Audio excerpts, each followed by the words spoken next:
bleed green? Are you an ultimate Eagles football fan? Well, you're in the right place.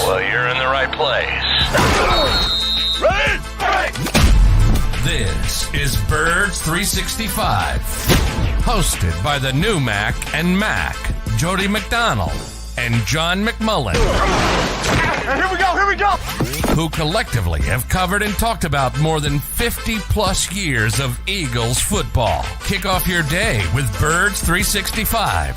You'll get debate. We love to argue. You'll get the real story from inside the locker room. And you'll hear from some of the great football minds from around the region. You're about to become an Eagles insider.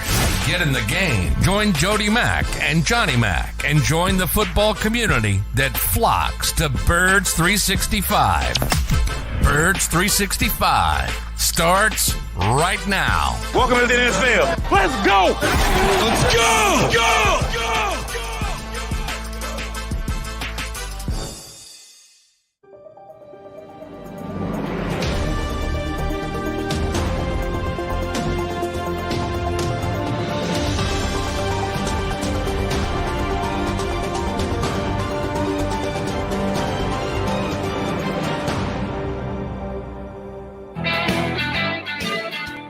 Good Lord, your intros, man, on the JAKIB Media YouTube channel are just off the charts, my friend. John McMullen, how are you, bud? I'm doing well. Welcome to the NFL. Yeah, Mark. First 365. The great Mark Barzetta. I'm going to say that stepping in. I appreciate it. Yeah, was delighted to get the call yesterday that, first off, Jody Mack is going to be out today, so I'm filling in. You have Rob Ellis filling in Thursday, is it? Thursday. Yes. Okay. Jody's in Wednesday and Friday, so you're pinch hitting then Rob Ellis. So that's a lot of pressure. Who's going to be better? You're both going to be better than me, so it's not that much pressure. I will say this before the show, John. We were talking about. Just overall knowledge of the 4for4 sports in Philadelphia. Rob Ellis might be the most knowledgeable of all four sports of Philadelphia sports history. The man is a walking, talking encyclopedia, and he does not get the credit he deserves. Me, I'm mostly personality. I'm just personality. I can break down some basketball for you, break down some football for you. But you know what? I just mainly thrive off my personality. Well, you got me beat because I can break down football, some basketball, but I don't have your personality. So. There you go. I'm very proud to say that my soon-to-be 4-year-old daughter just got I'm not kidding. They did superlatives in her preschool. She got Chatterbox. So nice. I'm really proud of. I'm really proud of my little girl. Got her on the routes to Temple. By the way, I'm booking Temple people every time I have a Temple guy on. We're gonna have Colin Thompson on in hour 2. He's a Temple guy. Now I did not know you guys went to the same high school. What'd you go to the same kindergarten class? Did you stop off at Florida as well? Because he was at Florida. Yeah, he was there for a hot minute. Yeah. I will say I'm significantly older than Colin, but I know it was the same college. I know it's the same high school, and I'm pretty sure it's the same grade school. I went to Our Lady of Mount Carmel in Doylestown, and I know Colin at least played for the Romans in grade school, which Our Lady of Mount Carmel's kids play for. But I don't know if he went to Mount Carmel. I think he did, but I guess we'll clear it up in hour 2 of the program. He'll join us at 9:20 today, so I'm looking forward to that. Also today we got Brian Cameron from Philly Sports Network. He'll be joining us to break down the Birds. But before we really get started today, John, were you okay weather-wise last night? Was the thunder scaring you a little bit? No, it has been quite. I hope everybody's okay. We kind of dodged a bullet here in South Jersey. I'm in South Jersey, so I think it was more west last night, more west of the city. But we had some down trees the day before in the neighborhood. So yeah, it's been ugly. Yeah, I know the past week, and it's continuing today. There's going to be storms again today. So. Yeah, I know a lot of people are dealing with that. So if you are dealing with that, best of luck to you. And hopefully you can sit back, relax, and enjoy 2 hours of Eagles coverage because we got a lot to get into today. We are less than a month away from training camp. I know you're very excited about that. John McMullen, you'll be in the heat down there at the NovaCare Complex having yourself a time. I know there's a lot of questions surrounding the Eagles right now, especially coming after a Super Bowl appearance last year. Unfortunately, yes, a Super Bowl loss, but I know there's some people out there still questioning Jalen Hurts. I want to talk to you today about the biggest question marks that we have still to talk about on this team. Also, is there a surprising player, a player that you're really curious to see, or maybe a coach you're curious to see at training camp? And again, Jason Kelce was on this very network, the JAKIB Media Network, of course, talking about possibly retiring, when that's looming. He's been on other outlets as well, talking about when that could happen. I just think bottom line is the guy loves to play, so we'll talk about that. We'll talk about Brandon Graham's longevity. And is there a rookie in this draft class that you're looking, or maybe undrafted rookie as well, that you think will have a huge impact, maybe one of the unsung heroes potentially of the upcoming NFL season? So we'll get into all that and more on today's program. But I want to start it off with the big lead today, John McMullen, and I think that has to do with Jalen Hurts. I've seen questions being asked about Jalen Hurts on this very network. I've seen questions being asked about Jalen Hurts on the national stage. When you talk about guys like Nick Reich, you talk about other national publications. And it seems to me that after this incredible year, the Eagles, of course, are sold on Jalen Hurts, and they proved that by a huge contract, biggest in NFL history at the time. 4 days, baby. He had 4 days. Yeah. For 4 long, days. Beautiful days. Yeah. But it seems to me the only knock right now that is at all legitimate surrounding Jalen Hurts is the experience. It's the fact that he does not have a long resume to this point, John McMullen. But what he has done in the brief resume that he's been able to put together has been pretty impressive. Yeah, I would say so. I'm more in the category, Jody and I do this show every day, and I've been stunned. We don't talk about him anymore. Like this year at this time, Mark, all we talked about was Jalen Hurts. So is Jalen Hurts going to do this? Is Jalen Hurts going to do that? This offseason, we're like worried about everything else. And we're like, no, it doesn't even come up. It's sort of like I have to prompt people to talk about Jalen Hurts. Now, occasionally, Marcus Hayes, my buddy, kind of took something off by using an adjective, and he used insecurity. The ironic part of that is, and as a reporter, I'm not a big fan of aggregators because they leave out the context. Marcus was actually complimenting Jalen Hurts, and I would have used a different word, but he used it purposefully, then back off of it. But what he was trying to say is, look, the guy's very self-aware. He understands his deficiencies as a player. And he even mentioned this in his last press conference with us. He said, working on my weaknesses. I'm not going to tell you what they are. And he was talking to the reporters, but he acknowledges them. And he's, I always talk about it with organizations more than players, but it's very important for players too, Mark. You have to be honest with yourself, man. Like if you act like a contender and you're not a contender as a GM, you're going to get in trouble. You have to understand where you are. You have to be honest with yourself. Jalen Hurts is very honest with himself. A lot of players aren't. And he's got the tremendous work ethic. And that's what Marcus was trying to say. But people take one word, they take it out of context, and what are you talking about? And, Marcus doesn't care, but you get my point. And I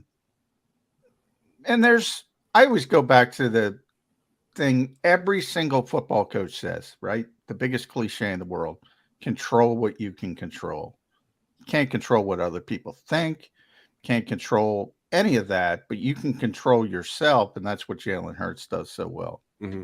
Yeah, and I agree. You talk about that word insecure. I mean, when you really think about it, I like to think about it as the opposite. Okay, let's go to the opposite for a second. So what's the opposite of insecure? Well, it's actually something that we hate here in Philadelphia. It's somebody that just feels like everything's guaranteed for them. It's somebody that feels like, they've already accomplished everything. I mean, we've heard from athletes in the past, whether it be in football, whether it be in basketball or baseball, whether it be Scott Rowland in the baseball world, whether that be Sean Bradley in the basketball world of, we got to play every game like it's game 7, that kind of thing. And Philadelphia's like, yeah, every dribble down the first base line, you better be busting it to the bag, that kind of attitude. Jalen Hurts plays the game with that kind of attitude. My take on it was simple. I mean, the opposite of insecure is somebody that's overly confident, and a guy that isn't smelling himself, I don't think is doing his job well. And Jalen Hurts uses that insecurity, I feel, to motivate himself, to make sure that he is playing at the highest level he could possibly play at. Now, there's a couple of things here. One is the last quarterback that was supposed to be the franchise guy was very insecure, and that made him crumble, I feel, in Carson Wentz. Jalen Hurts is insecure in a way that only motivates him to be better. So if you want to use the word insecure as the adjective, as you were pointing out, and Marcus Hayes certainly used, then okay. But I don't feel like it is in a negative way at all. And like you said, I felt like it was a compliment, because what we ask of our athletes all the time is to always play like it's game 7, always play like it's the Super Bowl, always play like the last play could be your last play. And that's how Jalen Hurts attacks it. And that's how Jalen Hurts got to the level that he was at this past year as an all-pro quarterback, an MVP caliber quarterback, runner-up in the MVP, and a Super Bowl appearance in his second year as a starter. So if that's how he likes to attack it, and whenever you do hear from him, whenever he's doing a press conference and you're there all the time for it, John, you know this guy just wants to talk about how he can work on himself. He was asked about how he can improve upon last season. And as you said, he wasn't going to talk about the specifics, but in his head, he's like, yeah, guess what? I made it to the Super Bowl. Cool. You know what I didn't do? I didn't win the Super Bowl. Cool. I was in the MVP conversation. You know what I didn't do? I didn't win the MVP. I was one of the all-pro quarterbacks. Great.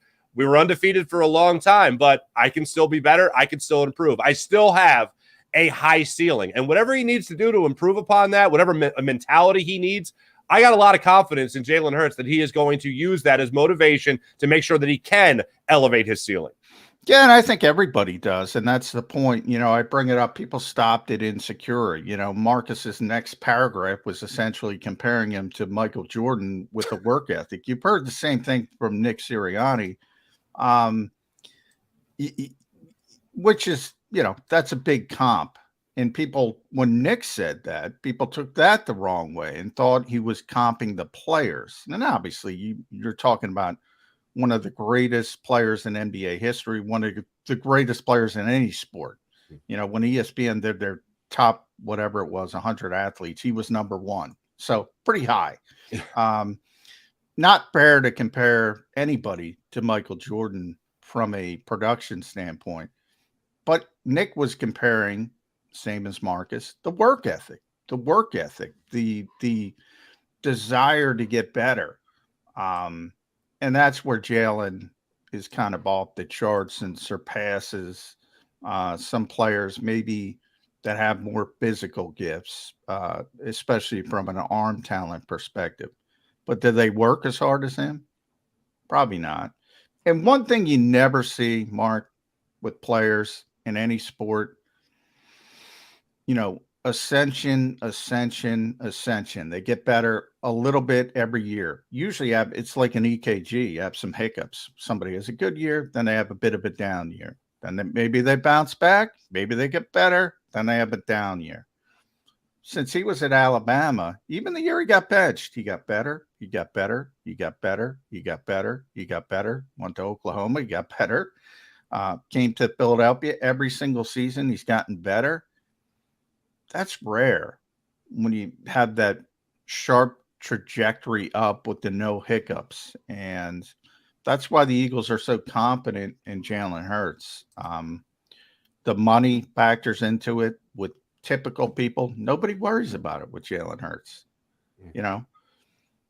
Yeah. Nick said, and I said before Nick said, this is the most mature 24-year-old human being I've ever said. I know I was a knucklehead at 24. I can't speak for Mark Barzetta, but I don't know many mature people at 23, 24. I don't. Never have. In the cusp, we're all knuckleheads, right? We do some stuff. Some of us are better than others. Same thing with NFL players. I think, you know, they come into the league. Jalen Carter is a perfect example of this. He's not Al Capone. He made a serious mistake, and I'm not trying to downplay that, but right. He is a young kid. He's not robbing banks. I mean, he deserves a second chance, and we'll see what he does with it. But immaturity with young people does not surprise me. He's not immature at all. It's weird.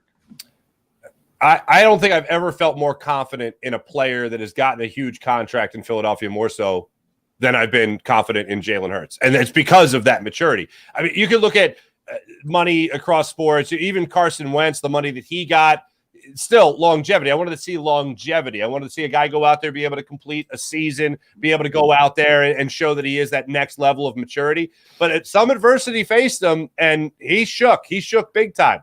Jalen Hurts, I don't see shaking. I see a guy going out there and continuously doing what we saw last year. I see him as a perennial MVP candidate. I see the Eagles as a perennial, at least playoff team, NFC championship, NFC East champions without question, NFC championship contenders, Super Bowl contenders, mainly because of Jalen Hurts and what he brings to the table athletically, and also what he brings to the table between the ears because of that maturity level.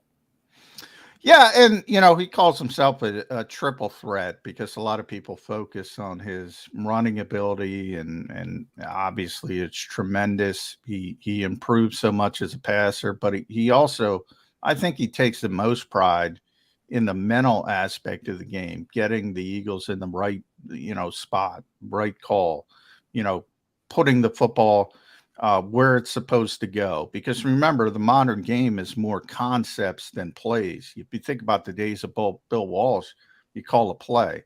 Now quarterbacks look at, all right, where's the free safety? All right, we have this concept. He's there. Ball's got to go here. So in a lot of games, a lot of ways, the game is simplified. But, he makes the right decisions. He takes care of the football. Josh Allen's a guy I've been talking about a lot in this offseason. I put Jalen Hurts over Josh Allen now in the cusp of quarterbacks. Mm-hmm. Most people disagree with me. Traits-wise, I get it. Josh Allen's phenomenal.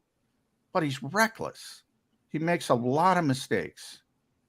Has made a lot of mistakes in big situations. Jalen takes care of the football. And you still have that explosive playability. He's really a unique player.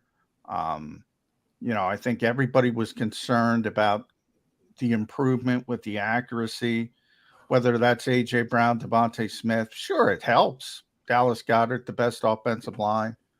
But, it's hard to poke holes in Jalen Hurts right now. It really is.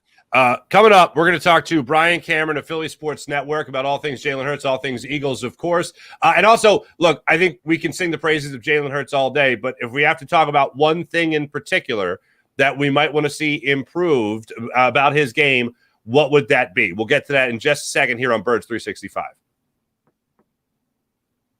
Do you stream on a Roku, Fire Stick, Google TV, or Apple TV? Now you can watch 6ABC 24/7 with the 6ABC Philadelphia streaming app. And the big story on Action News? Search 6ABC Philadelphia and start streaming today. Go to get your game on. Go for the beers. Go for the cheers. Go for the hit and the hits. Go for the stakes and the stakes. Go to get your parlay on. Go to get your party on. Go for the scene. Go for the screens. Go for the gallery. Go for the win. Go to Ocean. Visit theoceanac.com to plan your visit. The greatest fans on earth. It's a bold statement, but would you expect anything less from Philadelphia? 58 years of heartache creates a toughness, a grit, a resolve not found in most. Sure, our prayers were answered, but now that we've had a taste, we're looking for more. Pondley Hockey, official partner of the Philadelphia Eagles.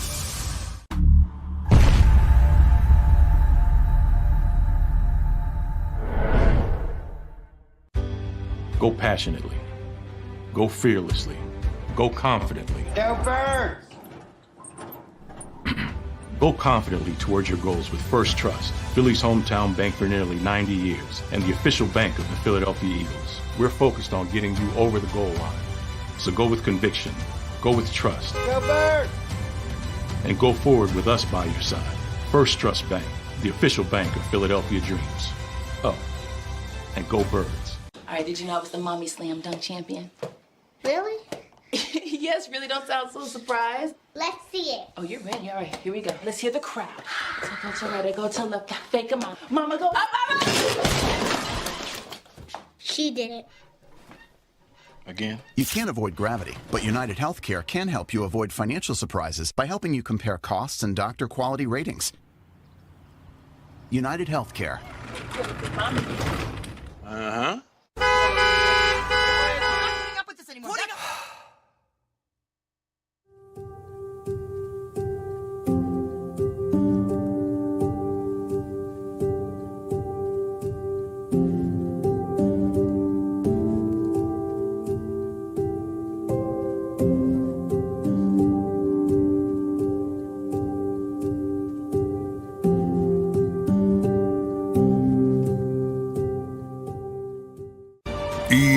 EAGLES, Eagles.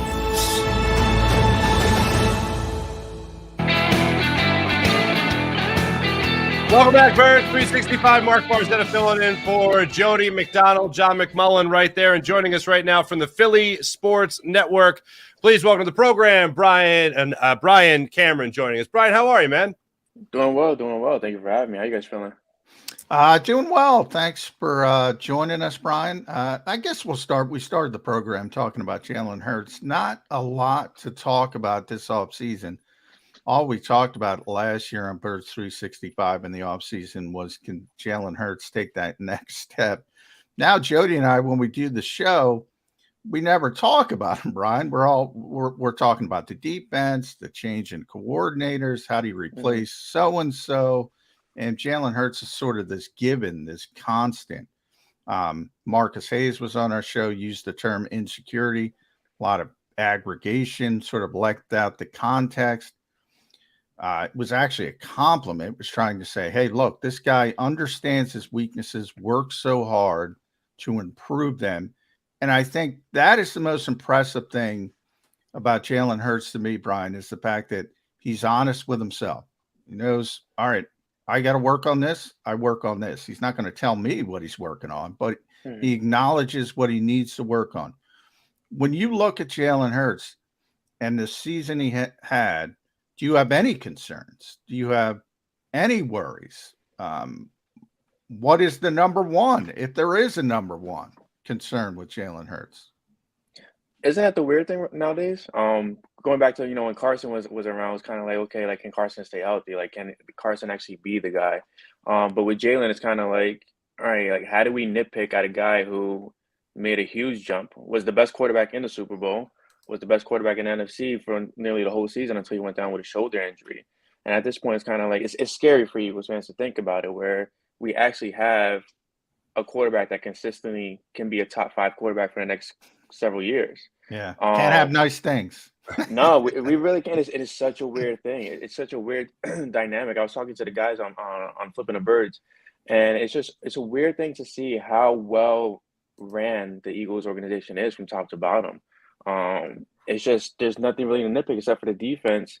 And the defense that you're nitpicking at is kind of like Jonathan Gannon's defense, what happened with the Super Bowl. But for Jalen Hurts, it just feels like there's another level that he could definitely reach. It's just a matter of fact of what that level is. I mean, he was the best pocket passer last season. We know he could do it on the move. So at this point, it's just, it's just bringing the Lombardi home. I mean, what else can we really expect at this point? Mm-hmm. Yeah, Brian, on that note, I think it is hard to nitpick at his game when you're talking about a guy MVP caliber, all pro, Super Bowl appearance, and all that stuff. But let's look at it for what it is. This is Jalen Hurts we're talking about. So Jalen Hurts is looking in the mirror. So you call it insecurity, you call it just wanting to work on himself, whatever you want to call it. Striving for perfection, the pursuit of perfection.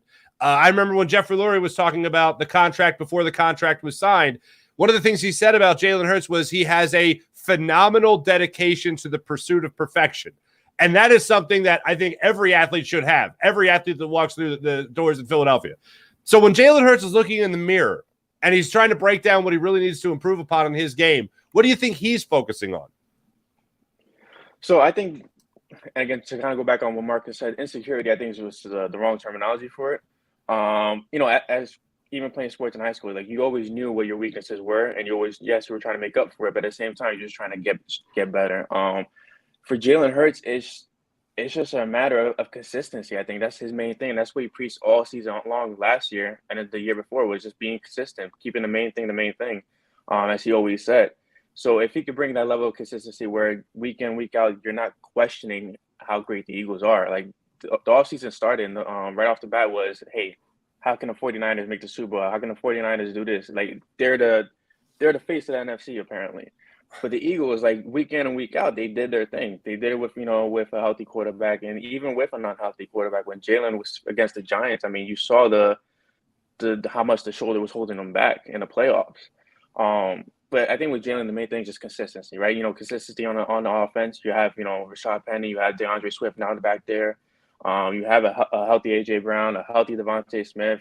You have, and forgive me for butchering his name, Alamide's Zacchaeus coming in, possibly a no. Is that how you say Alameda? Alameda. There we go. I'm Spanish, so I try to add an accent to everything. No worries. If you want to say halapuli bati bati, I always say throw it out there. I stay away from that one. But yeah, I mean, you mentioned something, Brian, that piques my interest because I think it's a thing. It's maybe intangible, but it's there, and that's expectations. I mean, you use the term, all right, what else is there to do but win the Lombardi Trophy, which is true. It's also really, really difficult.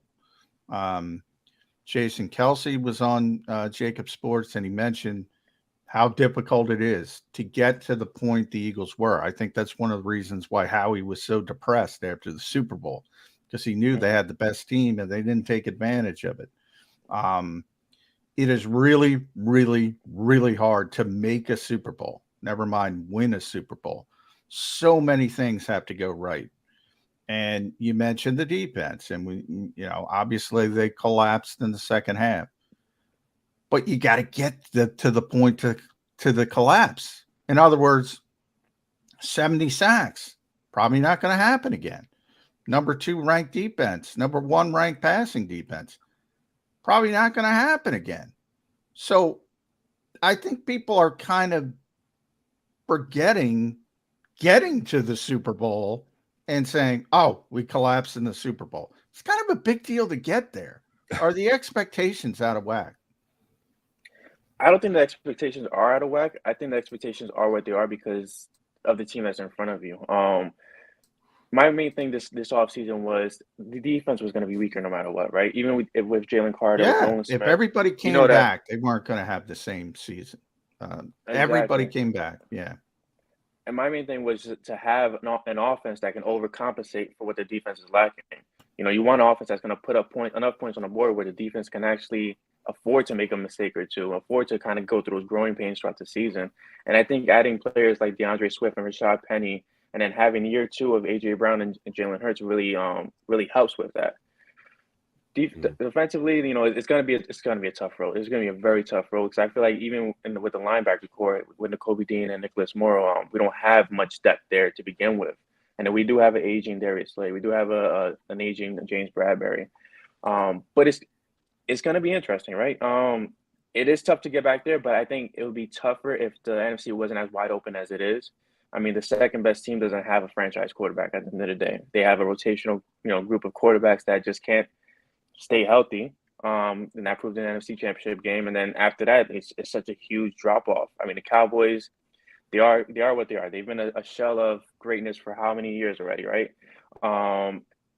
It's not much after that the Eagles really have to be concerned about. I think the main thing right now is the Eagles are facing the uphill battle of themselves. They're literally racing against themselves from last year. Yeah, it's an interesting thing. And you could talk about, especially on the defensive side of the ball, we've been talking about with Jalen Hurts, how to prove any doubters wrong, he just needs to have that longevity. He needs to build on that resume that he's already well established right now. It's a good start to a career. But defensively speaking, you can talk a lot about inexperience as well. Considering just your starting safeties, you have one that's pretty much locked up with Reed Blankenship, and then there's going to be a battle for the other one. Sidney Brown could be that guy, and I'm hoping he is that guy. But if he is that guy, and that's not a lot of experience you have at the free safety spot. You mentioned the linebackers, and the guy that's charged with orchestrating all of this, Sean Desai, has only been a defensive coordinator 1 year.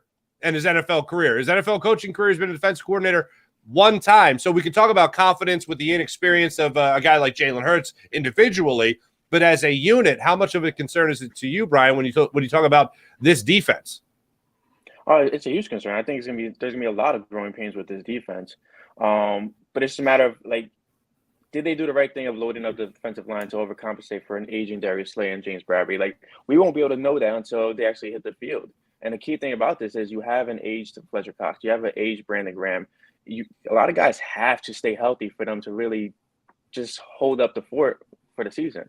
And then you mentioned the safety group. Like, it's a very young group out there.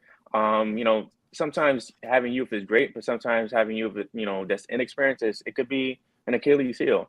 But at the end of the day, I feel like this offense is more than well built to overcompensate for the lack of what they're lacking on defense. Yeah, I think you're right, Brian, with the defensive line. When you point out the aging of Brandon Graham and Fletcher Cox, you expect at some point, especially with Brandon, the drop off. You've kind of already seen it with Fletcher. Brandon played so well last season; it's kind of unbelievable. And now they limited his reps. Maybe that improved, but they've done a good job getting younger as well. They've been able to do it, and you bring in back to back. You bring in Jordan Davis, Jalen Carter, Nolan Smith, all these guys, former teammates, current teammates, Georgia guys. I think people were disappointed with Jordan Davis last year, but honestly, I don't think they understand the role. His role is to make others better, not to get sacks, not to get stats. That's for Jalen Carter and Nolan Smith and everybody else. And, look at Nakobe Dean at Georgia. Every time you saw a highlight, you saw the big guy up front taking up two blockers to get him to the football sort of unabated. So they have this tremendous talent up front. And you mentioned, I agree with, it's kind of, can they make up for the deficiencies on the back end? Jim Schwartz used to call it the engine of his defense. I was talking to an NFC executive outside Philadelphia. He said they had 17 NFL players, 16, 17 on the defensive line. I'm counting edge rushers. Now, they're not all great, Kentavious Streets of the world, guys like that, but they belong in the league. That depth is so impressive. Can that overcome the deficiencies on the back end? I think it definitely can, especially with again, to their advantage, the inexperience of Jalen Carter. I think Jalen Carter is going to be a necessary, how can I say this, a necessary player for this defense, but he's not going to be the guy this year because I just think the inexperience is going to catch up to them at one point. But having Jalen Carter there, having a mammoth like Jordan Davis to free up space for Fletcher Cox, for Hassan Reddick, who I feel like is very, very underrated for what he did last year with the Eagles, and he's done the last couple years with different teams. Then you have a Nolan Smith, who seems to be like a duplicate version of Hassan Reddick on the other side. You have Josh Sweat, who nobody talks about as well. And then, like you mentioned in the beginning, Brandon Graham, like the engine that just doesn't stop. I think they're very well prepared to do what's going to be asked of them for the season. And I think Jalen Carter is going to be a focal point, because you mentioned Jordan Davis and Jalen Carter, they work very well together, where Jordan Davis is going to take a lot of space and Jalen Carter is going to find the holes that he can break through to get to the quarterback. And I think a lot of teams are just undervaluing that consistency that Eagles built with those two players. Brian, I want to ask you this. You mentioned Nolan Smith right there. Of all the new Eagles, rookie class, free agents, DeAndre Swift, for instance, other guys that have come in here, is there a guy that you think is going to be the breakout star, a new Eagle, new to the nest, whatever you want to call it, that you think is going to be the breakout guy who's going to start, grabbing headlines left and right from jump this season? Is there a guy you're watching for that? I think it's Nolan. I mean, the kid, since he's gotten drafted, he's just nonstop work, and you see him in every video possible. You saw him Devon Miller's summit. He's just a motor that just doesn't stop, and you could see from the moment he was drafted in his press conference that he was out there to prove a lot to the world, even though he was a first-round pick. But I think he's a big ball of energy. He's going to be one of those guys who doesn't get a lot of snaps, kind of like Jordan Davis last year. Not a lot of people are going to understand his role, but when he's there, you're going to see the efficiency of his play. I think he's going to be a great addition for years to come. Yeah, it's kind of a luxury because you have You have Josh Sweat, as you mentioned, who I think might be the most underrated player on this team. Hassan Reddick, who's a star, was in the Defensive Player of the Year conversation, and Brandon Graham before you even get to Nolan Smith. It was funny. I texted somebody on draft night when the Eagles got Carter. I said, what do you think? And he didn't get back to me. And I didn't think much of it because he's busy. I was in a draft room. And I said, maybe he'll get back to me in a couple of days. Then they drafted Smith, and he just texted back, are you kidding me? What is this? What this league is allowing the Philadelphia Eagles to get these players on the defensive and offensive lines. Whether it's Landon Dickerson a couple of years ago, and now it's Jalen Carter, arguably the best player in the draft, right? If he didn't have any issues off the field, he probably goes number 1 overall. Chicago takes him, and you never even think about him at the 9th pick in the draft. Now, there's concerns. I mean, you got to be realistic. The Eagles got him for a reason. But from a talent perspective, I was trying to think about it. I'll ask both of you guys. When is the last time the Eagles got somebody with this kind of talent at the top of the draft? I can't. People can say Carson Wentz, but Carson Wentz was pushed up the board because he was a quarterback. Mm-hmm. He wasn't one of the best 2 or 3 players in the draft class. This guy's a number 1 pick guy, talent-wise, from just a talent perspective. Typically, when you make the Super Bowl, you don't get the most talented player in the draft.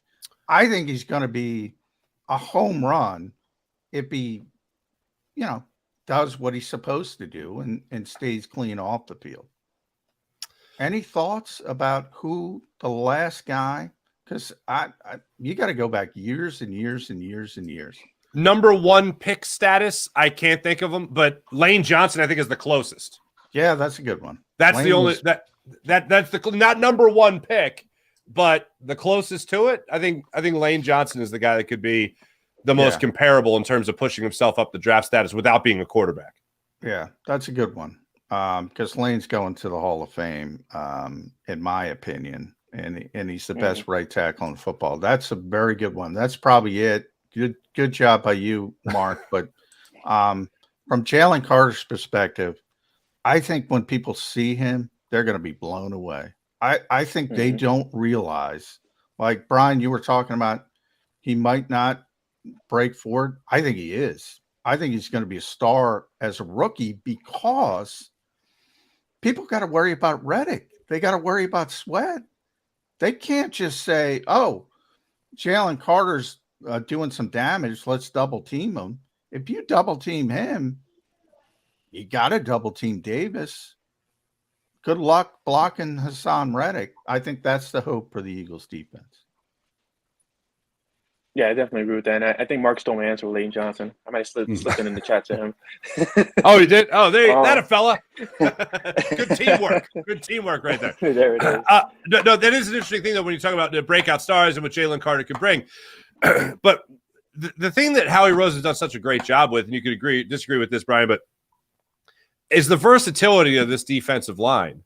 And I know it's been a tale as old as Andy Reid in Philadelphia when it comes to making sure you're building your interior and starting in the trenches there. But from a defensive line perspective, I think you might not have the stat production of a Javon Hargrave where it's double-digit sacks for Jalen Carter right out of the gate. But I think in terms of playing his role very well, I think you're not going to miss a beat.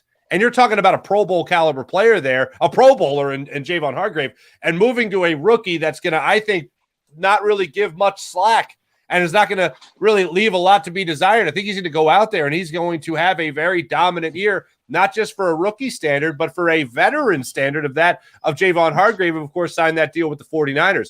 So I look at it, I think you've actually, despite the fact that you're not going to have the veterans, at least not in the early goings of the season, with an Ndamukong Suh or a Linval Joseph or a Javon Hargrave especially, but I think you're really not going to be missing a beat between the sophomore season, quote unquote, of Jordan Davis and also what you're going to be seeing from a guy like Jalen Carter, especially with getting better on the edge. because I think a guy like Nolan Smith is going to be, in his rare opportunities where he's still playing behind guys like Josh Sweat, he's playing behind Hassan Reddick, I think he's going to get to the quarterback a lot, and he's got the personality of a Brandon Graham at least. Yeah, he does. So we're going to be guy. Absolutely. Yeah. I don't think this Eagles defensive line, despite getting substantially younger, and again, John, to your point of including the edge rushers, I don't think they're really going to miss a beat in that category, Brian. And again, I think they're going to overcompensate for what they lack on the back end. I mean, that's the key ingredient is everything, right? The defensive line can get to the quarterback and make the quarterback cause any miscues, cause any mistakes for the quarterback, and then the secondary is going to look great. But again, it's just a matter, to me at least, just staying healthy, right? Everybody has to stay healthy. We did lose, Davis for a couple of games last season, and people realized what his role was after losing him, where they had to bring in 2 other players from free agency to actually cover his spot. It's just a matter of staying healthy. If this defensive line can actually stay healthy from game 1 all the way to the playoffs, I think this defense can actually hold the fort down while the offense just does whatever they do. And then for years to come, you're gonna hear Jalen Carter being talked about like Aaron Donald. You're gonna hear Jordan Davis being talked about like Ndamukong Suh. It's gonna be a great defense for years to come. But for this season, I think the key ingredient is just stay healthy. Offensively, we kind of because the Eagles are so loaded, and they lost Isaac Seumalo, but they have the replacements ready to go. And whether it's going to be Cam Jurgens for the short term or Tyler Steen, I think we all have confidence in Jeff Stoutland that it's going to be at least competent. But I will say, with Miles Sanders, I do think everybody turned that page pretty quickly. And Miles had, I think it was 1,269 yards last year. That's a big number. And they've gone about it, and they've gotten DeAndre Swift, as you mentioned, Rashad Penny. We know the injury history with Rashad Penny, tremendously talented, but it's hard to count on him to say he's going to play 17 games. And DeAndre, for all the talent that he has, he topped out at 617 yards in Detroit. I mean, that's a far cry from 1,239. Are we just dismissing, in some ways, disrespecting Miles Sanders and his role on this team, that he's easily replaceable? I don't think it's such a sly at Miles Sanders. I think it's just the reality of what's been going on in Philadelphia for years. They don't commit to any running back except for LaShawn McCoy at one point and DeMarco Murray, which was obviously a huge mistake. Miles Sanders was phenomenal, right? He was great last season, and he's been great for his time here, even with his growing pains. And he was a great piece of the offense last season. But it's just a reality of it. Now it's kind of like what they did with Jordan Davis when he went down. They signed Linval Joseph. They went with Ndamukong Suh as well. And now you go with Rashad Penny and DeAndre Swift to bring a dynamic that Miles Sanders brought by himself. My big fear, obviously, is the injuries, right? If DeAndre Swift goes down, then you have Rashad Penny, Kenny Gainwell. If Rashad Penny goes down, you have Kenny Gainwell and Boston Scott and possibly Trey Sermon. Going into this offseason, I was actually more than content with just going with Kenny Gainwell as RB1. I think it's great that they added Rashad Penny and DeAndre Smith, but I think this running back room for what their job and the purpose actually is, I think they'll be just as good, but they'll never bring those numbers like Miles did. And the advantage is Jalen Hurts can run. The RPO is solely based on Jalen Hurts' decision at the end of the day. And if you could keep DeAndre Swift healthy for at least like 10 to 12 games, you keep Rashad Penny healthy for at least 10 to 12 games, then you're already a step ahead of what you thought you would be at this point. Mm-hmm. You wrote an article a couple of weeks ago, I think a week ago, actually, for Philly Sports Network there, and you were talking about some surprising moves, Brian, that the Eagles could be making, that Howie Roseman could be making leading up to training camp. Patrick Queen is one of those moves right there. I believe another one you listed was Devin White as well. Are you still on board, maybe, for Howie Roseman being even more aggressive as the offseason goes on to solidify some linebacking or safety spots? I think it makes too much sense to not happen. Now, granted, these are some big names that the Eagles probably, don't usually go for. But at the same time, like John mentioned, like how he was depressed after the Super Bowl. And to get back to the Super Bowl, you need all hands on deck. I think getting a guy like Patrick Queen or Devin White to pair with Nakobe Dean would be phenomenal. You're adding a veteran presence to that linebacker room, which is, in my opinion, is still needed no matter what. I mean, TJ Edwards was that veteran presence last year, as well as Kaiser White. But adding more firepower to defense that a lot of people feel like will be your weakness, it would be phenomenal, I think. And I think going after a Patrick Queen, which is still young, or going after a Devin White, who's very, very well established in the league, would be an A+ move. At B Cameron PSN, make sure you follow Brian on Twitter, managing editor for the Eagles coverage at Philadelphia SN. So make sure you follow those guys. Co-host of the Flippin' Birds pod as well.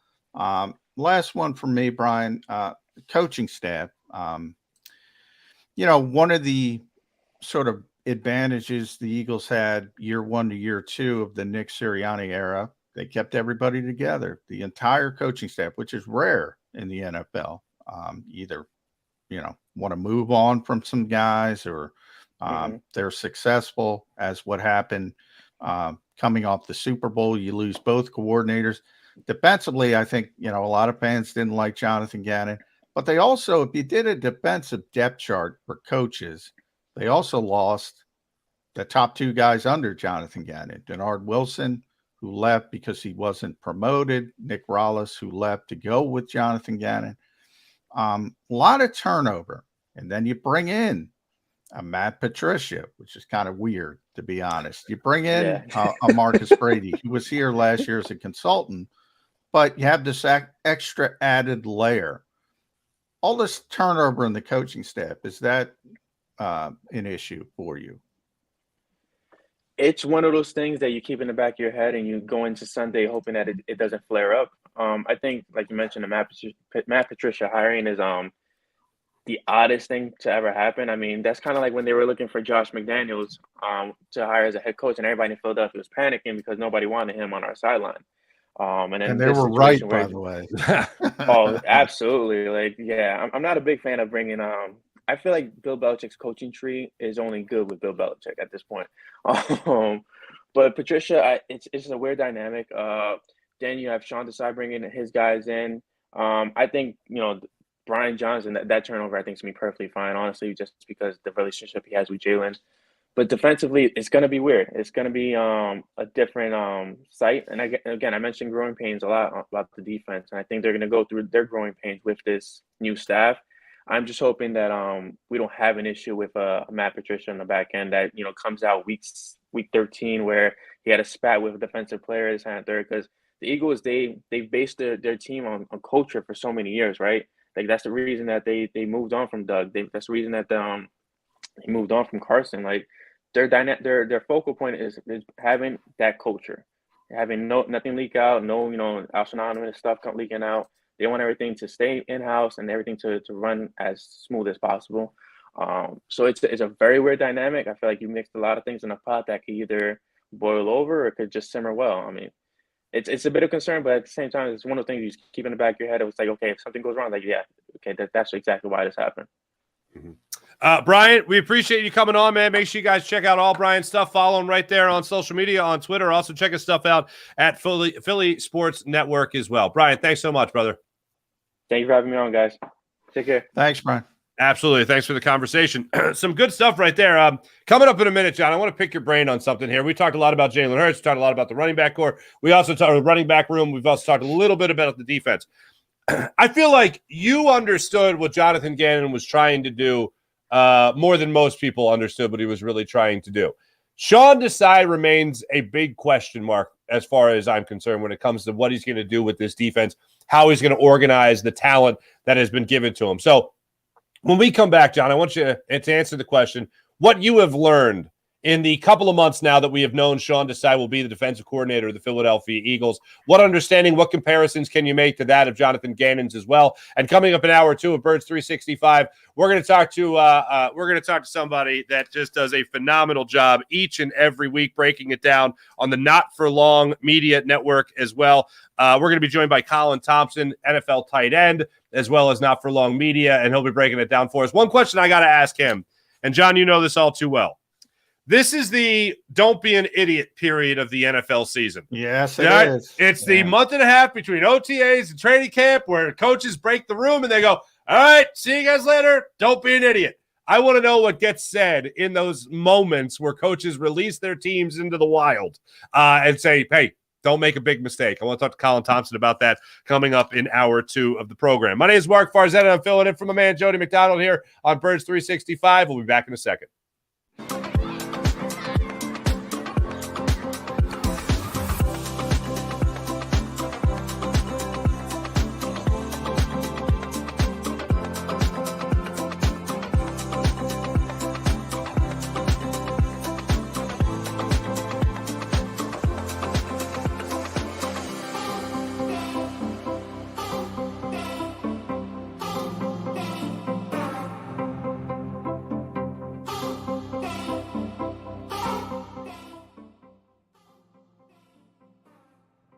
Heading down the shore, have a ball once more.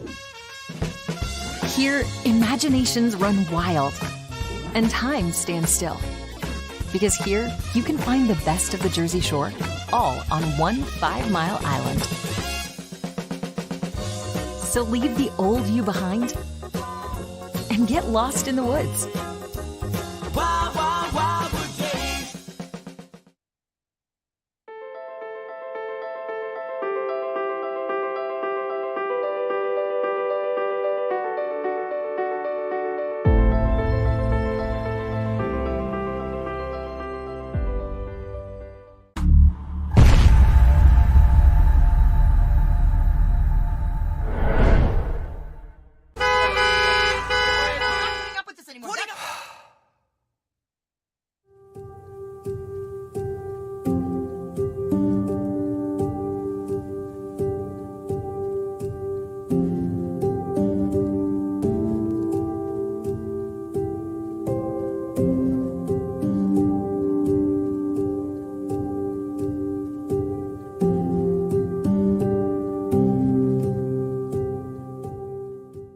Score and save in southeastern PA and Delaware with Colony Pools this football season, and let the experts close your pool with a custom Merlin safety cover in green for the birds. And if you join our Winter Watch team, we'll give you another 20% off, and Colony Pools will handle it all. Keep your tiles on your pool, not in your pool. Fly with Colony right now, Birds fans. Visit flywithcolony.com. Hi everybody, my name's Jason Lombardi. I'm an inspector at DryTech. At DryTech we offer 3 major services, the first one being basement waterproofing, the second service we offer is foundation and structural repairs, and then the third service that we offer is mold remediation. If you feel you are having a waterproofing issue, give DryTech a call or check us out online.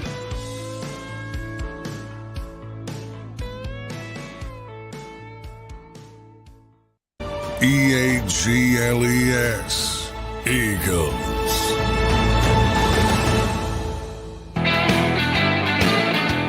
Welcome back, Bird 365. Mark Farzetta sitting in for Jody McDonald. Johnny Mac right there. 1 hour, just about done already on the program. The show flies by when you're just talking birds there, Johnny Mac. This is a good time, man. Yeah, it's a good time with you, Mark. I didn't get to see Brian Jody would have jumped down Brian's throat when he brought up the 49ers and talked about not having a quarterback. He's got Brock Purdy in the Hall of Fame already. Oh, does he? Oh, does he now? Oh, yeah. Jody Mac. Oh, come on, man. It really is amazing to me that a fan base whined as much as they like. There have been tough losses suffered by teams, and obviously suffered along with them as their fan base. But I cannot remember a team that has whined that. Like in baseball, the New York Mets just imploded, and you know what their fans did? They went, "Yeah, we suck." Like that. That's what happened. It's like I'm shocked. Niners fans just didn't acknowledge. Yeah, that you were on your third, your fourth quarterback in some instances. Just suck it up, man. It's called football. It's a rough game. This ain't patty cake out there.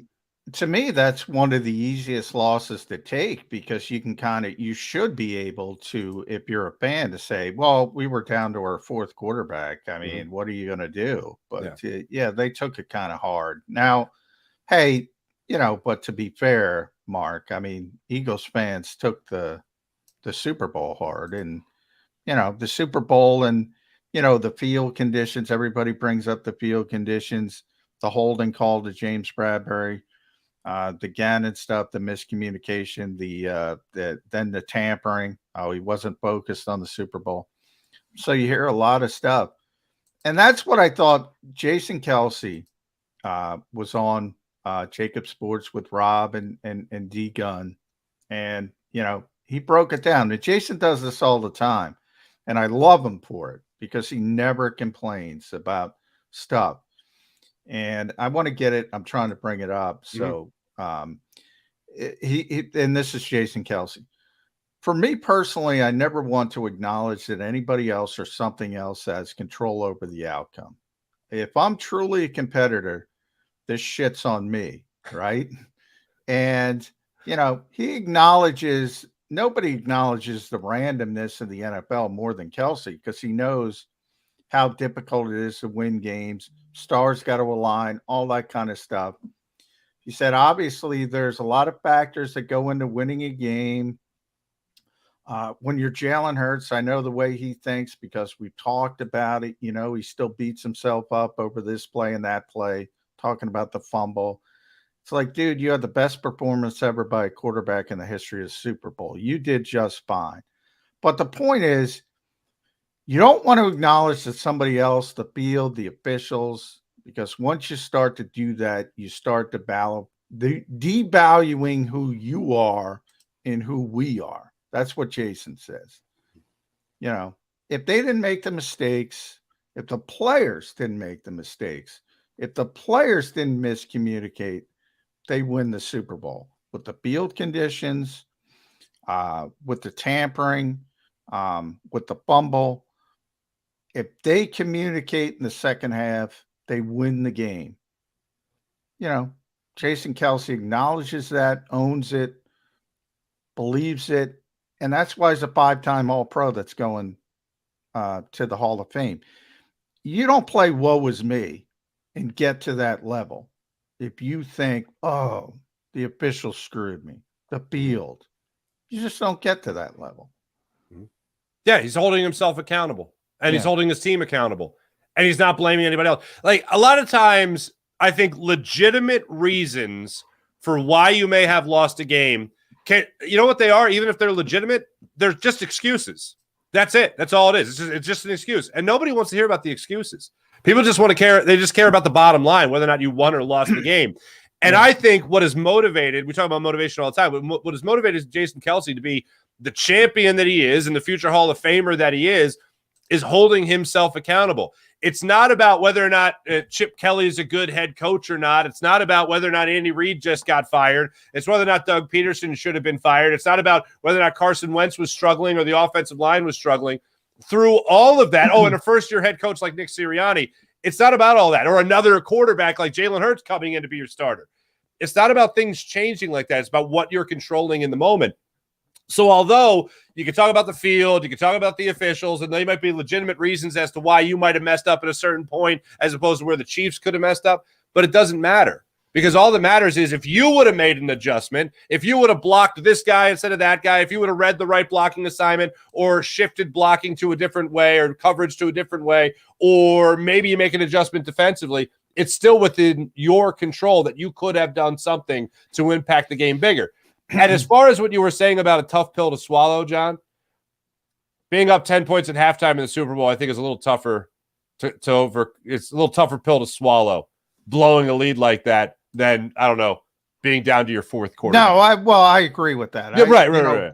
The 49ers loss, I mean, it's easily explainable. See, to me, if I'm a 49ers fan and you want to make yourself feel better, you just say, well, if we would have had our quarterback, we would have won the game. Not if that, we're the better team, we're the bad. You just say, hey, any team down to their fourth quarterback, forget about down to Brock Purdy. Yeah. The fact that they were in that game with Brock Purdy, that's what I'm bragging about. They're in that game with Brock Purdy. Now, again, I'm not crowning Brock Purdy like my usual partner is. That guy was in the NFC Championship game, and they thought they had a chance to win. That tells you how good San Francisco is. That's what I would hang my hat on. All right. But, you know. Yeah, you're playing with house money at some point. Yeah. Fans are fans. I mean, they want to win. They think their team's the best no matter what. You know, they could have had Mark Barzetta playing quarterback. Oh, we're better than the Eagles. No, you got your ass kicked by the Eagles. I don't want to brag, but I was backup quarterback for one game in high school one time, freshman year. So, but not that far off. Not that far off. John, before we went to the break, I teased this question. I want to ask you this question. You had a pretty good understanding for what I think better than anybody for what Jonathan Gannon was trying to do defensively speaking, schematically speaking, in his 2 years as the Eagles defensive coordinator. Sean Desai, supposedly hired because he's going to do a lot of the same things that Jonathan Gannon did. We don't know a lot. Just like we didn't know a lot about Jonathan Gannon, we don't know a lot about Sean Desai. Bit of a mystery. 1 year as a defensive coordinator, and that was for the Chicago Bears. And then all of a sudden, out of nowhere, he's assistant head coach, and he's a advisor, consultant, whatever he was last year under Pete Carroll there in Seattle.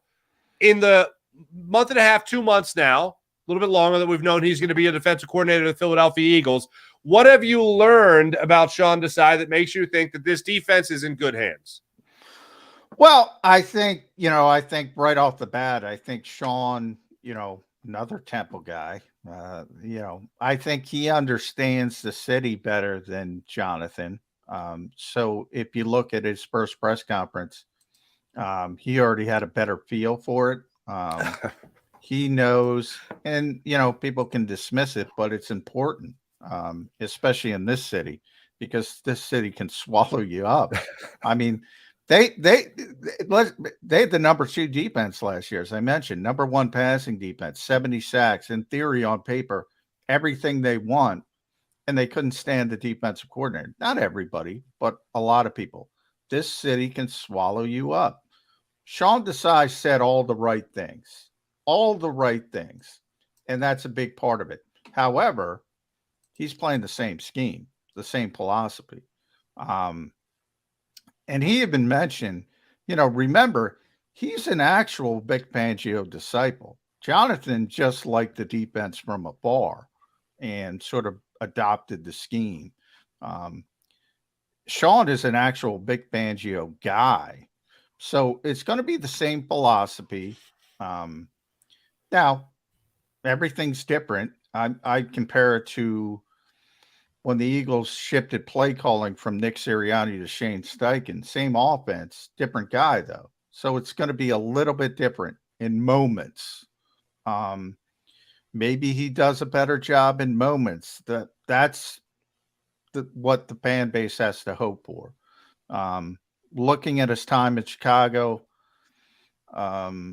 he tends to overload a little bit more than JG. So maybe you have Josh Sweat and Hassan Reddick, or Hassan Reddick and Nolan Smith, or Josh Sweat and Nolan Smith from the same side, something like that.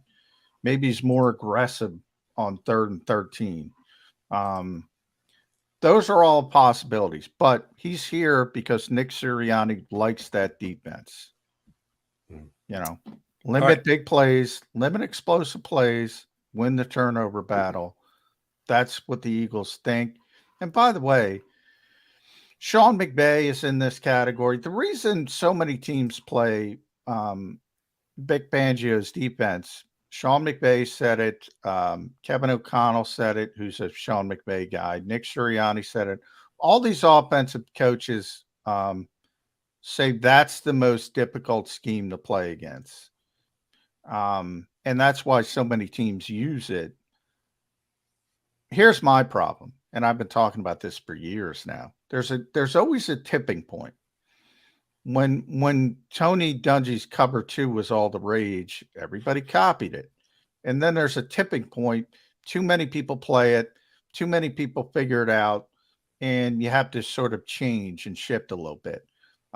Pete Carroll, Legion of Boom, cover 3. Everybody started copying it. Not as successful. People get used to it. I think we've reached that with Vic's defense. If you think about Patrick Mahomes' one sketchy year, it was a sketchy month, basically, early in the season. He was that's where it all came from. People were trying to stop Tyreek Hill and Patrick Mahomes. And they said, we're just going to play our safeties in the freaking parking lot and make them go down the field. Mm-hmm. And, which the Chiefs beat the Eagles doing exactly that. Methodically go down the field.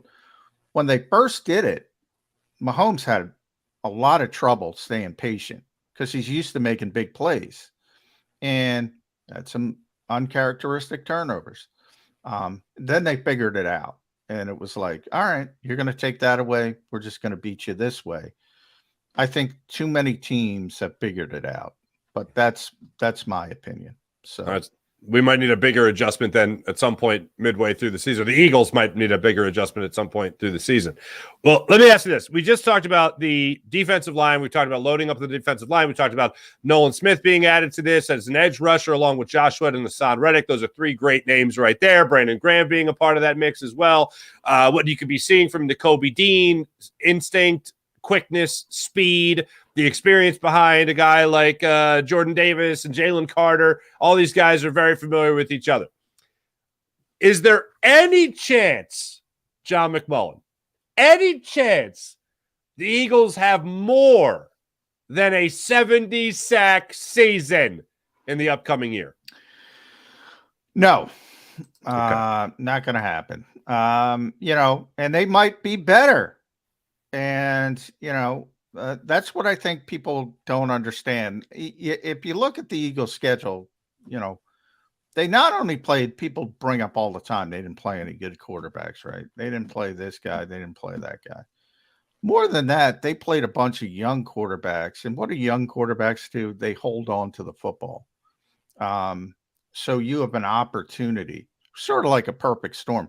3 teams in the history of football have had 70 sacks. So to assume you're going to go 70-70, the Eagles have a much more difficult schedule. They're playing much more savvy quarterbacks. Like when you play Tom Brady, if you get 2 sacks, you had a day because he's getting the football out. He's getting the football out on time. He knows what to do. He doesn't give you an opportunity to have that 8-sack, 9-sack game. A lot of young quarterbacks do. They get overwhelmed. You saw the Eagles have these big, giant games. There's certain guys, Patrick Mahomes in the Super Bowl. Now, the field played into it, but guess what? The Eagles weren't getting a lot of sacks, even on a pristine field, because the ball was coming out on time. It's what good quarterbacks do. So it's not only about having they're going to have a great defensive line. I just told you they have like 17 guys who belong in the NFL, counting edge rushers. I have to make that clear for people. They might have a better defensive line because I think Jalen Carter is phenomenal. If you haven't figured that out, Mark. You seem to be a big fan. Yeah. So then let me shift to this question then. 70 sacks, I figured you'd say no. What's plausible? What is an expectation, a realistic expectation? If they're under 50, I'd be disappointed. Okay. Now they might lead the league with 53. I think last year 50 led last year. So they're going to be good on the pass rush, but they're not hitting 70. They're not with this schedule, not with the quarterbacks on the schedule. Mm-hmm. Yeah, the other thing is you're also not facing Carson Wentz. Well, at least we don't know yet. One of them. He was one of them. And by the way, he's a veteran. He shouldn't be one of them, but he's one of them who holds on to the football and gave him an opportunity to sack the quarterback. Mm-hmm. Yeah, way too long, unfortunately. One conversation we did get in, I want to see where you're at on this because I know a lot of people will ask you about the additions that could be made. And we've talked about the safety position. I was fortunate enough to be a guest. You guys were kind enough to have me on a couple of weeks ago, and we talked about maybe underrated players. I think Jody had Avonte Maddox. You had asked me about it. I said Reed Blankenship because I think he's going to come up and have a very solid year for you. But still, there's question marks there in that secondary. There's still question marks about the linebacking room as well. Do you think there will be, or do you think Howie Roseman is at least sniffing around to see if there will be any more veteran additions to this defense before training camp hits? Yeah, I mean, I think linebacker more than safety, although it could be safety as well. I mean, obviously they have issues right up the middle of the field, the 2 linebackers and the 2 safeties, or 3 safeties. Who knows? They might tweak it in that way. But yeah, I mean, you can't feel comfortable with, Reed Blankenship is a great story, but I mean, they spent $5,000 on Reed Blankenship last year.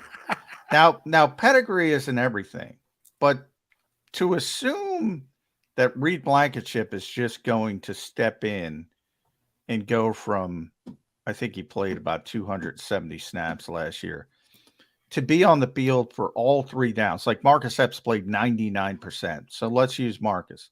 Okay. He played 99% of the snaps last year.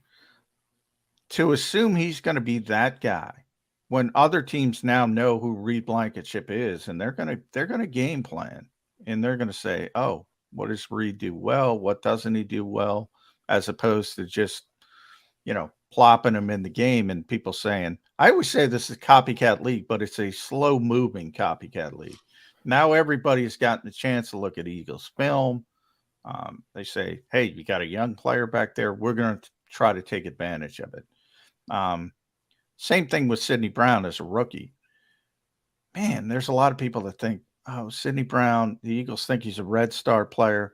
There were 2 first round safeties last year in the draft, Mark. Dax Hill, Lewis Seen. Both did nothing. Nothing. Reed Blankenship did more than them.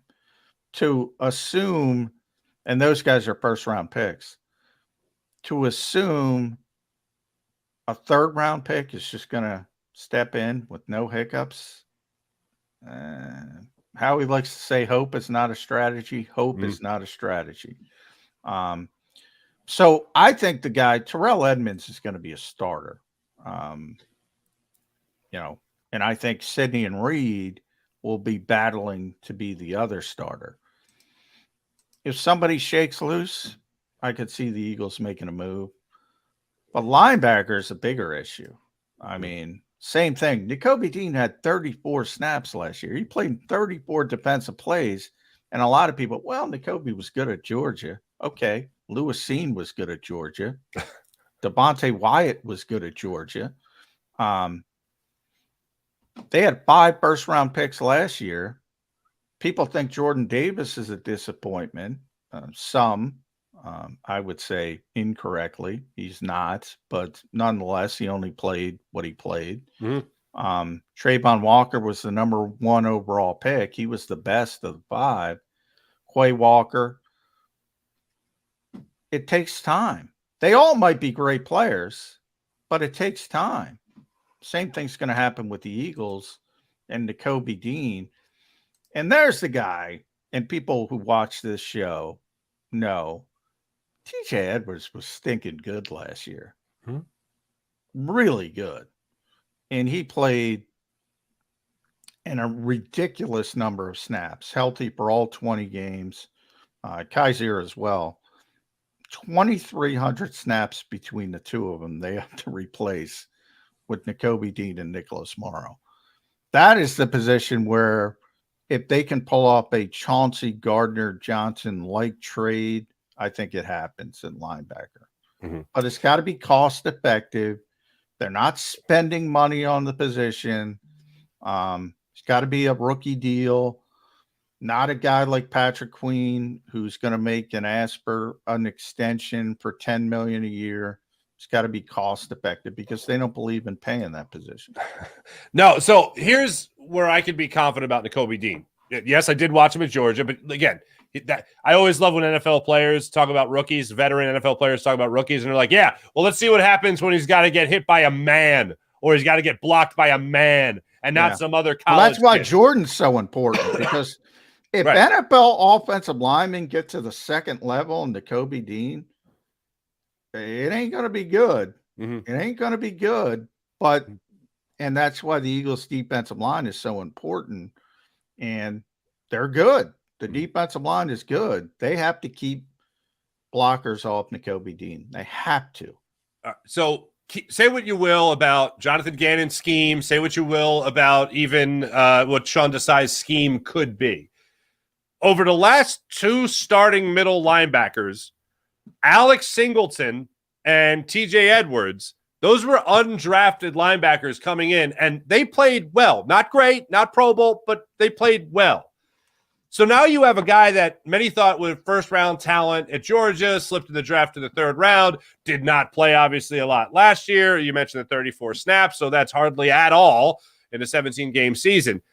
If I'm going to have confidence in it, it's that you're starting, hopefully, with a better base level of talent than you did with TJ Edwards or you did with Alex Singleton. And this is going to be a very similar scheme that you were running under Jonathan Gannon. So is that at all reason? Also, the better pedigree coming out of Georgia and all that. Is that at all a reason to have a little bit more confidence in what Nakobe Dean could bring to the table in Sean Desai's scheme? Yeah, I think it is. I mean, he does have more physical gifts from a trait standpoint than undrafted guys, as you mentioned. But I will say, in the case of TJ is interesting because for those who don't know, TJ was a great college player. He was the runner-up for the Butkus Award. He actually was second to Roquan Smith, another Georgia linebacker. So, and he played at Wisconsin, big school, really good college player. And then he ran a 4.87.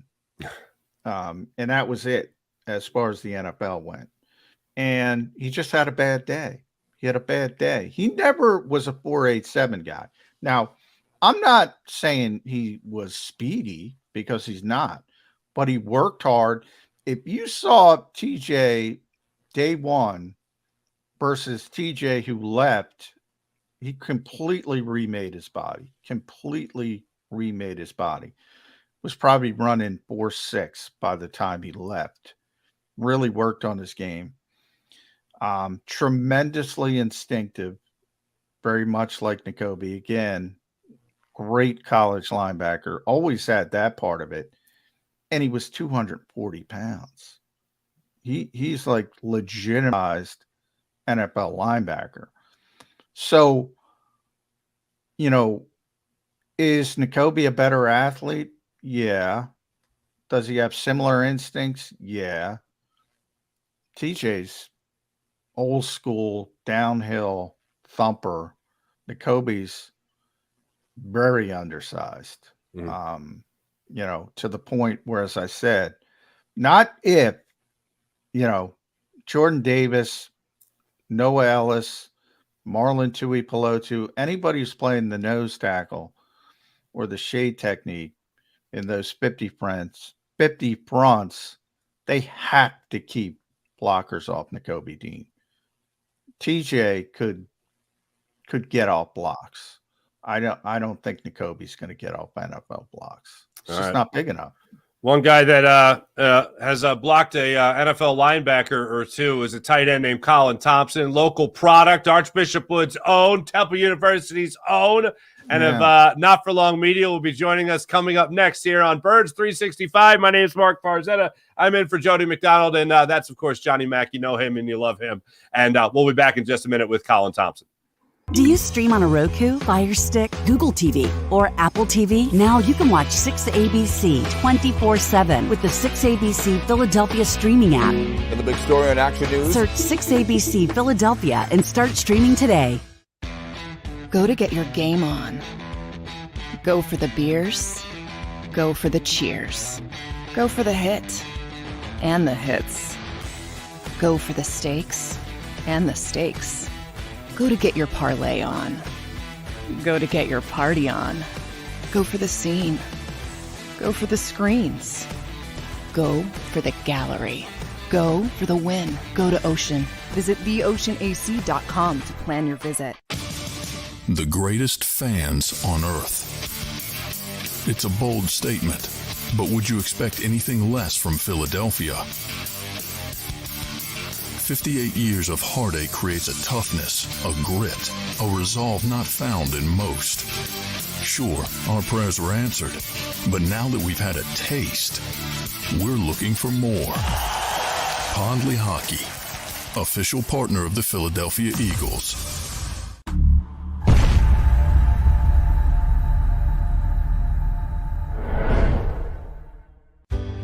Go passionately.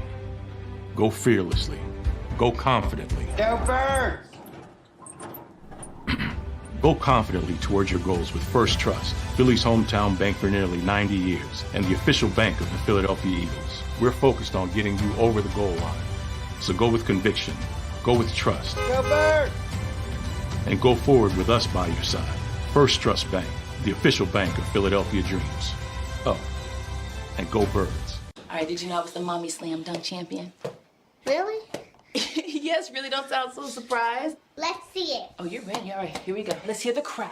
So go to right, I go to left, fake a mom. Mama, go up, mama! She did it. Again? You can't avoid gravity, but United Healthcare can help you avoid financial surprises by helping you compare costs and doctor quality ratings. United Healthcare. Uh-huh.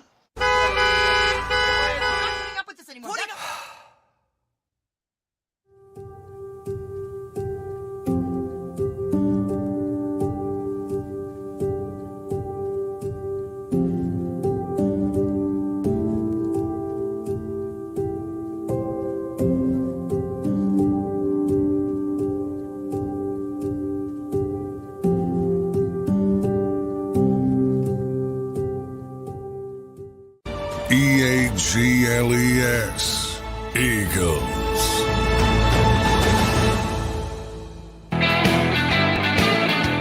Oh boy, ladies and gentlemen. I don't, John, I think it's impossible to have a better educated guest than the one we have right here. Man. I mean, the amazing institute known as Archbishop Wood High School in Warminster, Pennsylvania, Temple University. And Colin, you didn't go to Mount Carmel, did you? Did you go to public school? Where'd you go? I went to Holly Kong Middle School. That's right. Cold Spring Elementary, shout out. Holly Kong Middle School.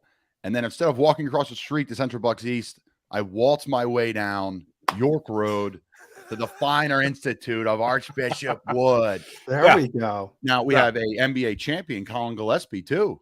I mean, we're on fire. Yeah. Funk, Penn State sharpshooter, folks. He's going to play in the summer league in Denver as well. So things are trending in the right direction. I think we have 5 or 6 NFL guys. So it's been fun.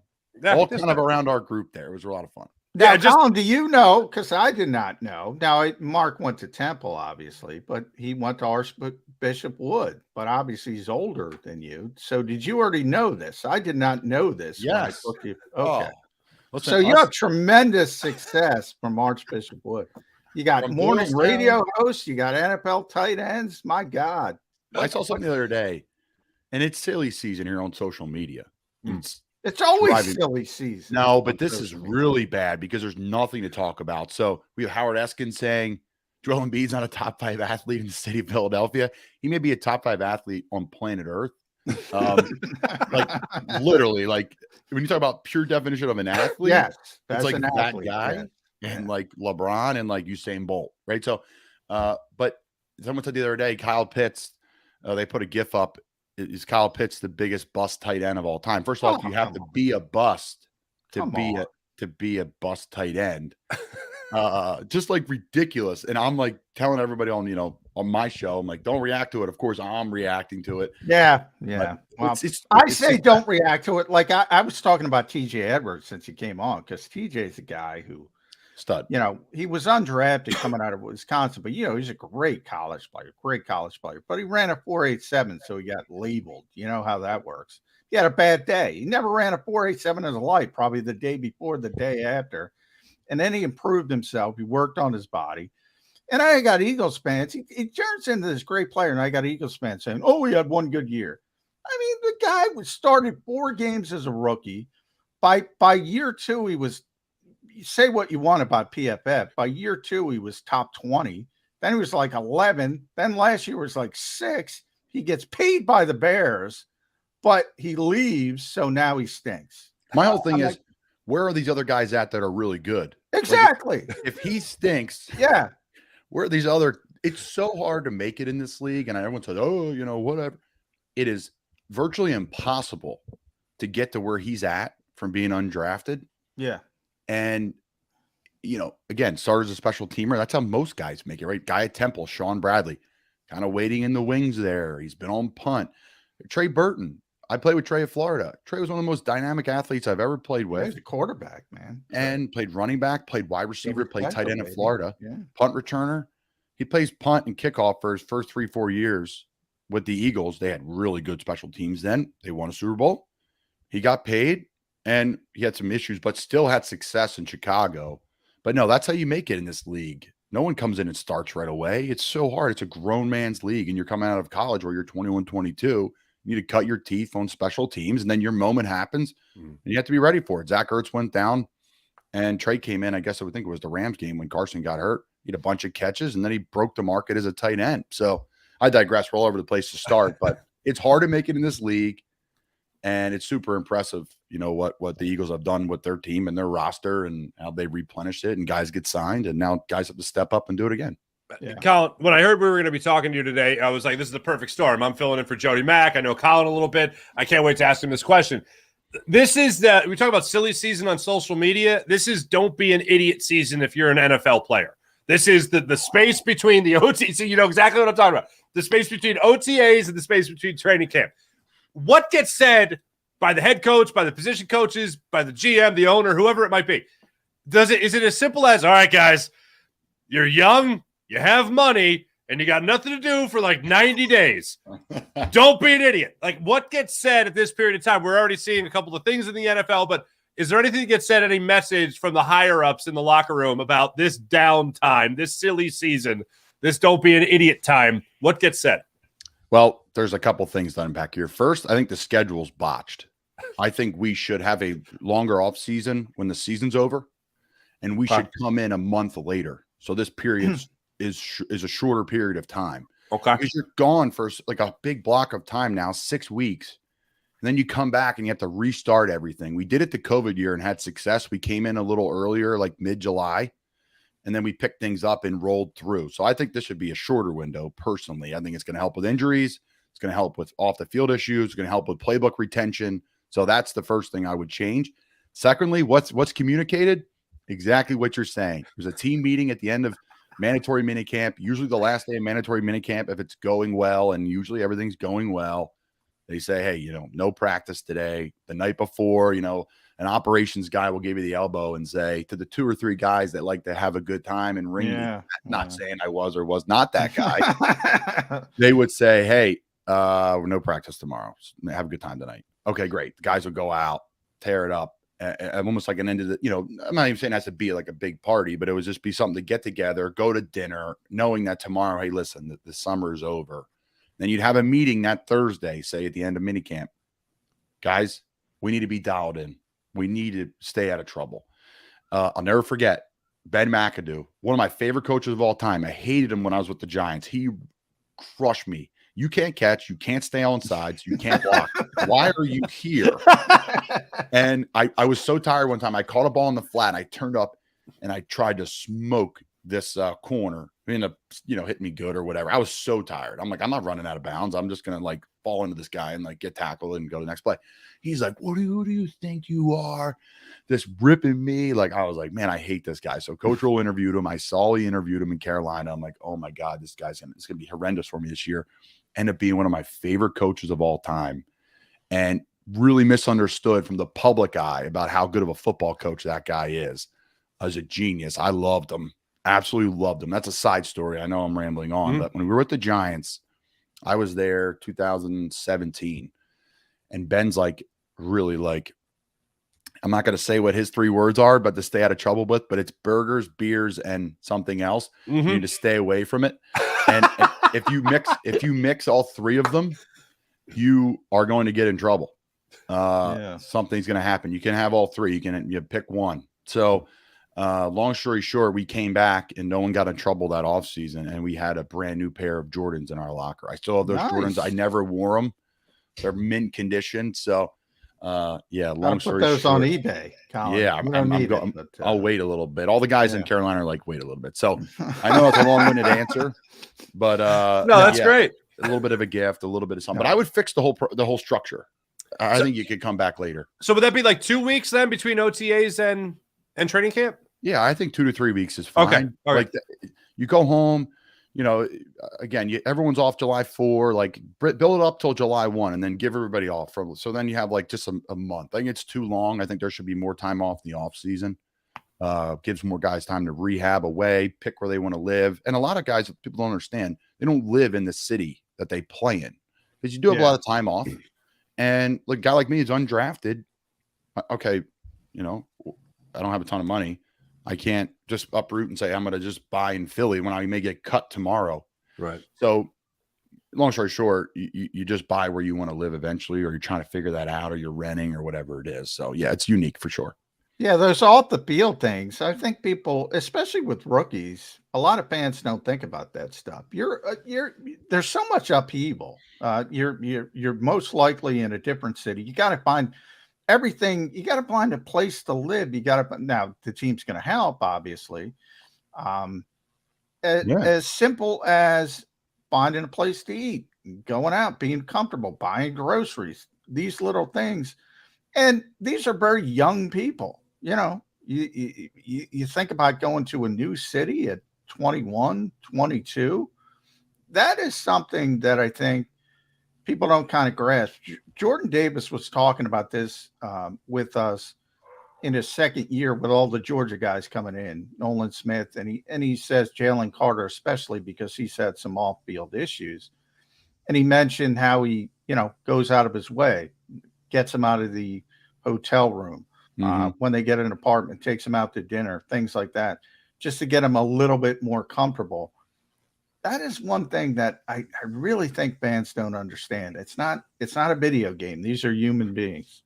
Yeah, it's a great point, John. I think to unpack that, you have to understand as a fan, you don't have to, it's your choice, but something to understand is that where the majority of these players coming from. And what was their childhood growing up? They didn't grow up in Bucks County and Montgomery County. Not a lot of us, right? We didn't have, maybe you don't have dual parent. Maybe you don't have a financial advisor that your friend's going to tell you to go with. Maybe you don't have a friend of a friend that's an agent you can go talk to for advice. You're in college, or you grew up maybe in a tougher situation. You end up going to school. You go to a bubble school. You're at the University of Florida. You're at Penn State. You're at West Virginia. You know, you're Temple. The nice thing about Temple is it's pretty real quick. You know what's going on. You know where not to go, not to what to do. You have to make some pretty big boy decisions compared to where I was at Florida, where it was like palm trees and it was like a bubble school. Penn State, right? Like we're at the pool on Fridays. We're here on Saturday. You know, it's a different environment. So then you pop out of that. And then all of a sudden, you went from team everywhere. You're kind of moving with the pack to go eat breakfast. And then you're moving with the pack to go out at night. And you're moving with the pack for Sunday dinner. You know, Easter, you're alone. Say, okay, great. I'm going to my buddy who lives in Gainesville. We're all going to his house. And there's 20 players at the house, right? When you go to the NFL, you're alone. You're by yourself. The team, you know, Jason Kelsey, he's got a family to go home to and take care of. Yeah. Right. It's much different than like, hey, where are we going to dinner tonight? I struggled with that when I was in Chicago my first year. Got cut from the Giants, emergency appendectomy. Week 8, Zach Miller did his knee. If anybody remembers, almost lost his leg. And then I went in for a workout. I was on the practice squad. I signed. John Fox was last year in Chicago. I think Mike Glennon was the quarterback, and Mitch was a rookie. And I'm old. Mark Sanchez was the practice squad quarterback. I thought Mark was the most accurate quarterback under 20 yards I've ever seen in my entire life. I don't think he could throw it more than that at that point of his career, but he was money. We had a great little practice squad. It was funny, but at the time you never saw Sam Bradford. You had to see Sam, man. No, I know Sam. Trey Burton. Woof. Trey Burton raved about him. Yeah. But so you know, I would go back to the hotel. I'm like, man, what are we doing tonight? Like, what's going on? Where's dinner? Because that's in college. It's like that every night. You're just in this routine. You get to the NFL, like you're saying, John. You're by yourself, really. Yeah. And you have more time.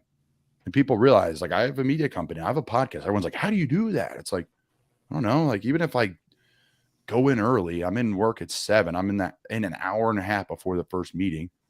And I leave late maybe an hour later. I'm there till 5:30. Like I get home at 6. I don't know. I record a show for 30 minutes. Like instead of watching a Netflix episode, it's really not a lot going on. I don't have kids. So it's, you have more time than you think. And it's a great point, John. Where am I going to eat? What's my routine? And then your second, third year, you see it out of people, players on the field. Yeah. I firmly believe it. You become a man pretty quick. You have to make some sacrifices. You have to change how you do things before. So long-winded. Coaches usually say the biggest leap in players is from year 1 to year 2. I've Plus, you're talked to a lot of exhausted. coaches. I think a lot of it has to do with comfort. I really do. It's a great point. Just and getting the pro more days and all comfortable. that stuff, your college career ends and you are right with an agent and you are off to train right away. You know, you have a bowl game, say your bowl game's late, say it's after Christmas. You don't have a break. I went right to Atlanta, trained there for 6 weeks, and then trained at Temple for 2, and then did the pro day. And then all of a sudden you have like a week break, and then there's the draft, and then boom, you're in minicamp. So all your local workouts, that rookie year is brutal. Those guys don't have any time off. So yeah. Yeah, I want to mention, yes, Not For Long Media. You do a great job with at your media company. And then you mentioned, you know, not everybody has that fallback or whatever. You know, not everybody also has a mom that runs a lingerie store. So, you know, it's the give and the, you know, it's the give and the take of it all. You know what? She's a beast, man. She's got 20 stores. They're not all lingerie, you know, they're all over. She's got like a half, and then she just acquired the original Fudge Kitchen. So yeah, there's a lot there. She's doing a lot, man. She's about to open some more stores down here in Annapolis, Maryland. There's a lot going on. You're a born hustler, born of hustlers, my friend. You guys, the Thompson family, they're all over the place, man. I do want to ask you this because we were just talking about blocking linebackers. All right, to put it back on the football field here, we're talking about blocking a guy like Nakobe Dean. Now, the Eagles officially list him at 5'11", 231, obviously the Georgia product. And we were talking about a guy like TJ Edwards, better build. John was talking about how he really worked on his body to become a more physical downhill type of linebacker. That seems to be going the way of the dodo in the NFL nowadays, where guys are looking for more guys that were almost free safeties 10 years ago are now linebackers. So when you look at Nakobe Dean, what is your scouting report of him? And as a tight end that blocked plenty of linebackers, how would you approach blocking a guy like Nakobe Dean versus a guy like TJ Edwards? So, John, when you shook your head there, you're saying that height and weight is not correct? No. Nakobe is not 231. What would you say is that? I'm going to say 218. Okay. So he drinks a gallon of water and they weigh him in and, you know, early in OTAs. No, a little bit under 220. How you're dressing the block, you know, I think people, you know, the one thing to understand in the blocking game is obviously what you're blocking for, who you're blocking for, what's the scheme. If it's a downhill run play where you know the ball's hitting the A gap or it's a tackle for loss, you got to take them stripe on stripe right down the middle. If it's some sort of toss scheme or it's some sort of bounce play or outside zone, you need to know where the back is because that's really going to help your block. Like all these pancake blocks you see in the NFL, no one ever just picks anybody up and slams someone down like high school. They just know leverage and they know where the back is. That's where these things end up. And the defensive end or the backer gets a little overextended, and then all of a sudden you see Jason Kelce dump somebody on their head. Well, the linebacker's saying either I go back door and then it hits for a touchdown, or I just got to get ran over here and take a bullet so it only hits for 20 yards. So there's a lot of that too. To answer your question is, yeah, you need to know who you're blocking, but really you need to know who you're blocking for. So for the speed guys, you need to take up space right away. You need to get on them. Because if they get in space and they start wiggling you around, it's disadvantage offensive player. Now you can't cut either unless you're inside the tackle box. So, but for the bigger boys, you just got to button up and take them just right down the middle because it hurt. I mean, it hurts. It's a different beast. You got to really get on them. But that's the old school way. I mean, I remember playing in college. All the linebackers were 250, 245. They were all my weight. I'm 255, 260. So now they're all smaller because they got to be able to flex out and guard the guy in the slot too. And the guy in the slot's a tight end now who runs a 4-4, and the game's changed that way, or a Ricardo running back in man-to-man coverage. So yeah, for the bigger guys, you got to really take them stripe on stripe. For the smaller guys, you got to play in space with them and try to take away, you know, their speed. Yeah, I've been waiting for this pendulum effect in this league, Colin. Usually when something goes one way, then it sort of comes back the other way and people start zigging, like Howie says, when others are zagging. You know, when you have 290 19-pound linebackers. Nicholas Morrow used to be a safety in college. He's a bulked up linebacker. Why not play a fullback extra and say, you know what, if you're going to put 220-pound guys, I'm going to just, why nobody does it? Is it just, it's too easy to throw the ball? The margin of error too small. Yeah. It's a great debate, John. Like the fullback, right? Like you wanted to line up in 22 personnel and run the ball. Well, is your team built that way financially? I think that's another thing that people don't talk about. Like, okay, I'm paying my receiver this, I'm paying my tight end this. I don't pay him for 22 personnel running power up somebody. Yeah. I don't. I pay him to create mismatches one-on-one in the run game, in the pass game. RPOs now change the game crazy. Like I'm coaching in lower Cape mid-regional high school still. I've been doing it 5 years virtually. I absolutely love it. And we're putting these RPOs in, and you send these RPOs from college in, and it's like, how do you play defense?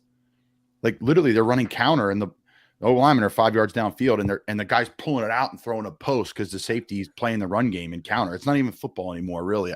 I'm not saying, I'm pissed off. I'm just saying it's a new version of the game. So the pendulum swung to where all these high school coaches were dynamic, and then all the college coaches picked it up. And now you see it bleeding into the NFL. It works bottom up instead of top down when it comes to creativity in the league from a coaching standpoint. So no, it's a great point. I mean, listen, it's hit or miss because it's kept me alive in this league where teams want to still run the ball and run duo and it's 3rd and 1 and we're going to run the football.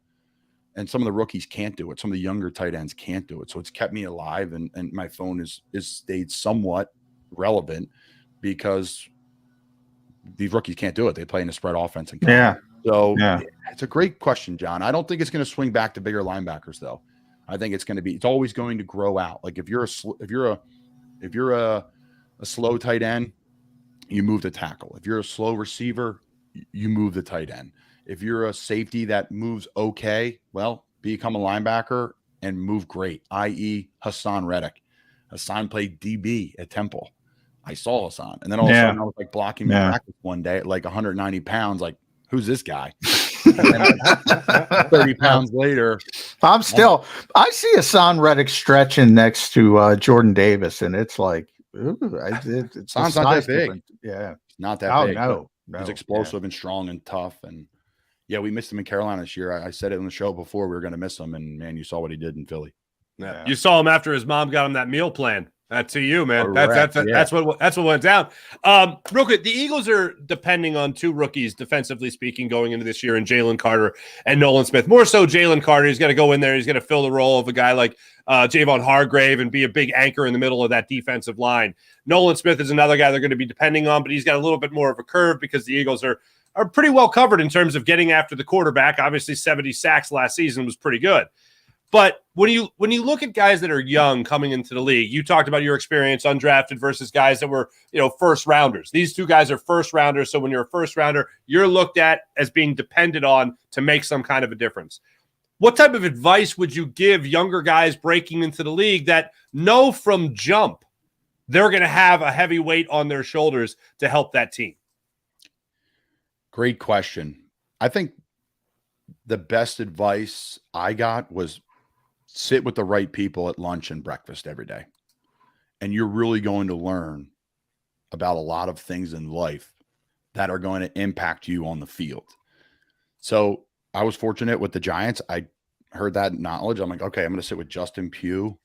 I'm going to sit with Eli Manning. I'm going to sit with Justin Tuck would be in the building time to time. Former OC Mura be in there. Michael Strahan be there. I'm like, I'm just going to do it. Because you're a rookie, you want to be comfort. You want to go sit with the rookies, a couple of the undrafted guys maybe you went to school with, a couple of guys you got recruited with, and you went separate ways, but you know each other and you want comfort and comfort and comfort. And you're seeking comfort because the playbook's a lot. The stress is a lot. I got to find a place to live. Hopefully I don't get cut. My best friend on the team's undrafted. Maybe he's getting cut. We were supposed to live together and split the rent. Now he's leaving. So like every day I tried, we had the same breakfast table. It was like Christian McCaffrey, Sam Darnold, like guys that are overachievers, guys that really want to do it at a high level. That would be my advice, is pick who you eat your meals with, because all the rest of it takes care of itself and it is what it is. And you're going to You'll be fine. There's going to be games you play bad. There's going to be games you play well. There's going to be practices where you literally can't even walk because you're so sore. And there'll be practices where you're absolutely balling out. That's just football. So, yeah, I would say this. You got to pick your friends, pick who you sit with on the bus, because if you just walk the normal walk of whatever this player is, this 5th or 6th or undrafted player, round pick, excuse me, you may not end up where you want to be. You need to surround yourself with the guys that are elite minded. And I think that will really have a great ripple effect into your personal life and then your playing career. You mentioned a guy there. I want to talk about it a little, Colin. Being in locker rooms over the years, there are certain guys that, even NFL players are in awe of. Like, and when I was in Minnesota, Randy Moss is one of those guys. Michael Vick was one of those guys. Now, in a league that devalues running backs, I get that with Christian McCaffrey. Christian's the guy. Nobody's devaluing him. He's getting $16 million a year, whatever it is. When he was coming out, I was talking to a couple different scouts, and they said he ran routes better than receivers coming out of college in Stanford, and he runs like a top tier running back. And being his teammate, he's one of those guys, right? He's one of those guys that other NFL players say, "Wow, that guy's good." I'm sitting here. I know what you're going to ask me, so I'm sitting here trying to think of some stories over the years to really paint the picture of what Christian's mindset is. And to answer your question, John, yes. Everybody looks at this guy and says, "Who is he? What is this? He's just different." And I try to explain it to people all the time. People always ask me about him, right? There's nobody I've ever played with that has the elite talent and then the undrafted walk-on type work ethic to match it. We had the debate last year, like, who are those guys? Like Aaron Donald, he's a freak of nature, don't get me wrong, but he's a defensive tackle. He's not 6'7", 300 pounds and moving like he is. Aaron's like 275. He's still a freak, don't get me wrong. He's the best player in the NFL. My point is, like, who is freakishly gifted and who works freakishly hard? It's a very fine line there. There's not many of those people on the planet. Yeah. So we were talking about that with Jalen Hurts, but he doesn't have that, Jalen's great. The work ethic, closer to that category than most, but closer than most. But no one's Christian. I mean, he caught a ball the other day, John. This season, I'll never forget it. Week 1 or 2 at practice, he was running to the pylon. He's running a flat route from out of the backfield, so he's going left to right, and he couldn't. The ball was like at his back. So usually you open up your hip and you catch the ball and go for the pylon. He didn't turn around. He caught the ball behind his back. And it was very nonchalant. And he just made it look really easy. I'm like, whoa, dude's different. Here's an example about Christian's mindset. You know why Christian went to Stanford? It's a smart kid. Nope. You like their colors? I don't know. No. Like trees? I don't know. People say, his mom and dad went there. Yeah, Ed went there. So that's right. Ed became, I think his mom played soccer there too. Yeah. No, he went to Stanford because he wanted to prove to people that he could be a power running back. Think about that. Yeah, that's why he run the there. Football. Yeah. He's like, I'm not going to Oregon. I'm not going to these other places. I want to prove to people that I can run between the tackles. That is Christian McCaffrey. Wow. That's how dialed he is. Don't let him fool you. He knows everything, and everything anybody's ever said about him, about not being a running back and being a wide out. And so he listen. Yeah. He's a different mindset. He's a different work ethic, and he's a freak of nature. When the 49ers were down to their 5th quarterback, it was going to be Christian McCaffrey. Yeah, and he's probably pissed about his performance. Like, that's the type of. He'll know every offensive. He'll take quarterback reps this year, even though they have a third quarterback, just to say I can do it. That's where he's at. He's the perfect fit there. And I brought a guy up earlier, and someone for everyone to watch here. Sam Darnold. Watch him this year. I made an opinion the other day. I've talked. See, I wish that now I'm glad Mark is here, but I wish Jody was here because I said Sam Darnold's going to be the starting quarterback in San Francisco. I don't think Purdy plays a snap this year. Wow. I'm with you. Oh, clip this, Zander. Clip this for Jody. Sam Darnold is one of the most gifted quarterbacks I've ever played with in my entire life. And it's a shame. Everyone says, oh, not a fair shake here and there. The guy's had a lot of unlucky just ball bounced the wrong way for him a lot of times. Now, you could troll out of him as a player, but Sam is another guy who works his ass off, who's a really elite gifts too. Probably the most gifted quarterback they have in that building when it comes to just like running and throwing. Sam's fast, which is people don't understand, and he can really throw, and it's the perfect system for him. And they're going to win games. So my whole thought process is, if Brock isn't ready because he tore his UCL. There's no way he's going to be ready. There's no way he's going to be ready. So San Francisco is 6-0 or 5-1 with Sam Darnold. You really going to bench the guy? I'm not. No stinking way for a guy coming off UCL surgery. Ain't happening. Of all the people, of all the organizations that can handle that, they can handle it. Meaning the off the field, the questions, they have the GM, they have the head coach that can handle that. They have a mature quarterback room of all of them are going to be saying the right things. And that team is like, pick a leader. Yeah. There's 50 of them. And that's probably best roster in the NFL. I'm in Philly. You're in Philadelphia. You're in Philly, Colin. Yeah. Well, it's probably, listen, the thing about that team is there's literally blue chippers everywhere. Like now, San Francisco's very talented. Very talented. They have like 20 of the top. They have like, let's say, top 100 players. They probably have 20 of them. Oof. I mean, Trent Williams, Bosa, Warner, and they got Javon Hargrave now. Hargrave, running back, Christian, Curtis Samuel. Yeah. I mean, Debo Samuel. Excuse me. Yeah. So just elite. Just elite. Birds are loaded, though. I know everyone listening. Eagles are loaded. Eagles are loaded. And those are the two best teams in the NFC. I think that's pretty clear. Probably top. Honestly, two of the top 5 teams in the league, right? Yeah. At Colin Thompson TU, the great Colin Thompson. Make sure you follow him on Twitter. Not for Long Media. He's got his podcast. Make sure you listen to that. Notforlongmedia.com does a tremendous job. Just very insightful about the NFL in general, obviously, because he played in the league and he continues. We're still getting calls, right? We're still getting nibbles. Yeah, we're getting nibbles. It's all, I'm in that old tight end group now where, I was in it. I was the rookie looking up at these guys saying, man, these guys are, they're about to take my job. I can't get it done on a consistent basis. Why are they bringing these old heads in?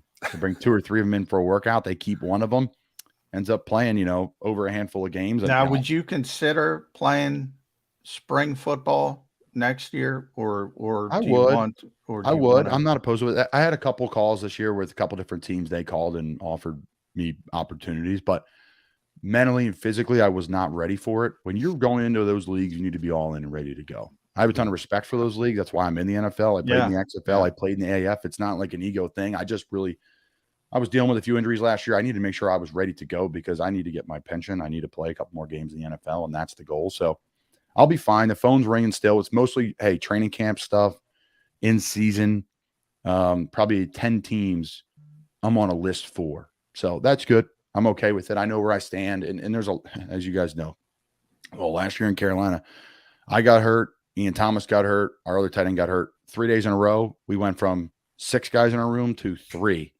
And they had a guy come in off the street, Izzo, and we had a joint practice with the Patriots who literally never saw our playbook before and had to practice.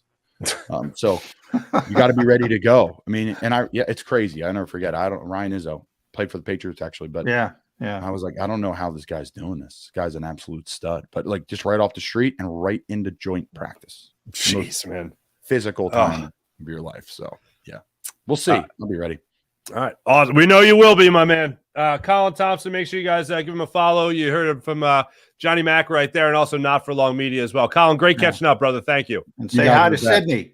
You guys are the best. Always been amazing to me in my career. So thank you guys. I appreciate it. Thanks, Great seeing you, brother. Colin Thompson joining us here on Birds 365. So what do we go to break and we come back and say goodbye, John? Is that how this works? That's how it works. Got to All put right. a bow on the show, as Jody would say. Bow on the show. All right, be back in a few.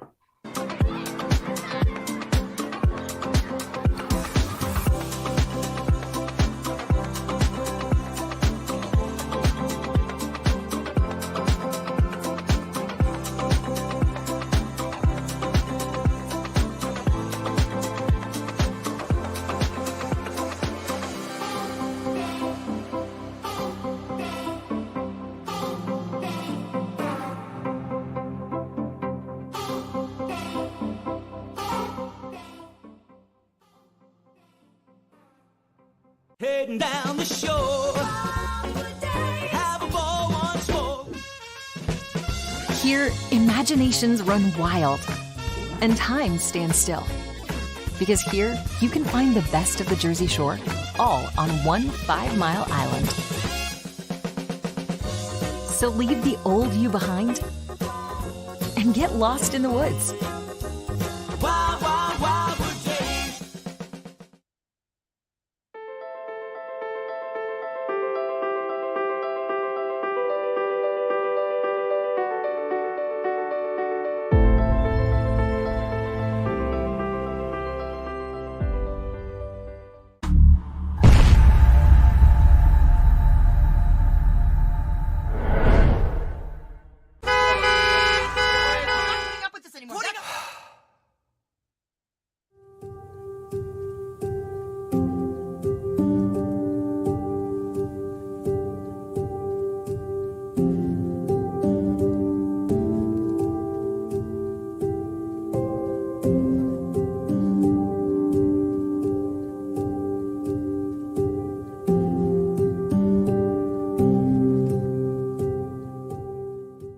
Score and save at Southeastern PA and Delaware with Colony Pools this football season, and let the experts close your pool with a custom Merlin safety cover in green for the birds. And if you join our Winter Watch team, we'll give you another 20% off, and Colony Pools will handle it all.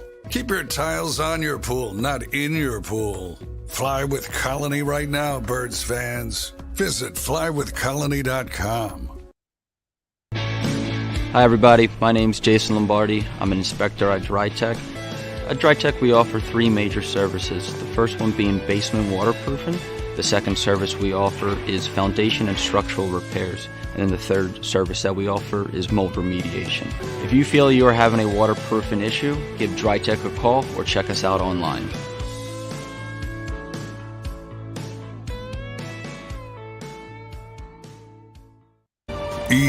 EAGLES, Eagles.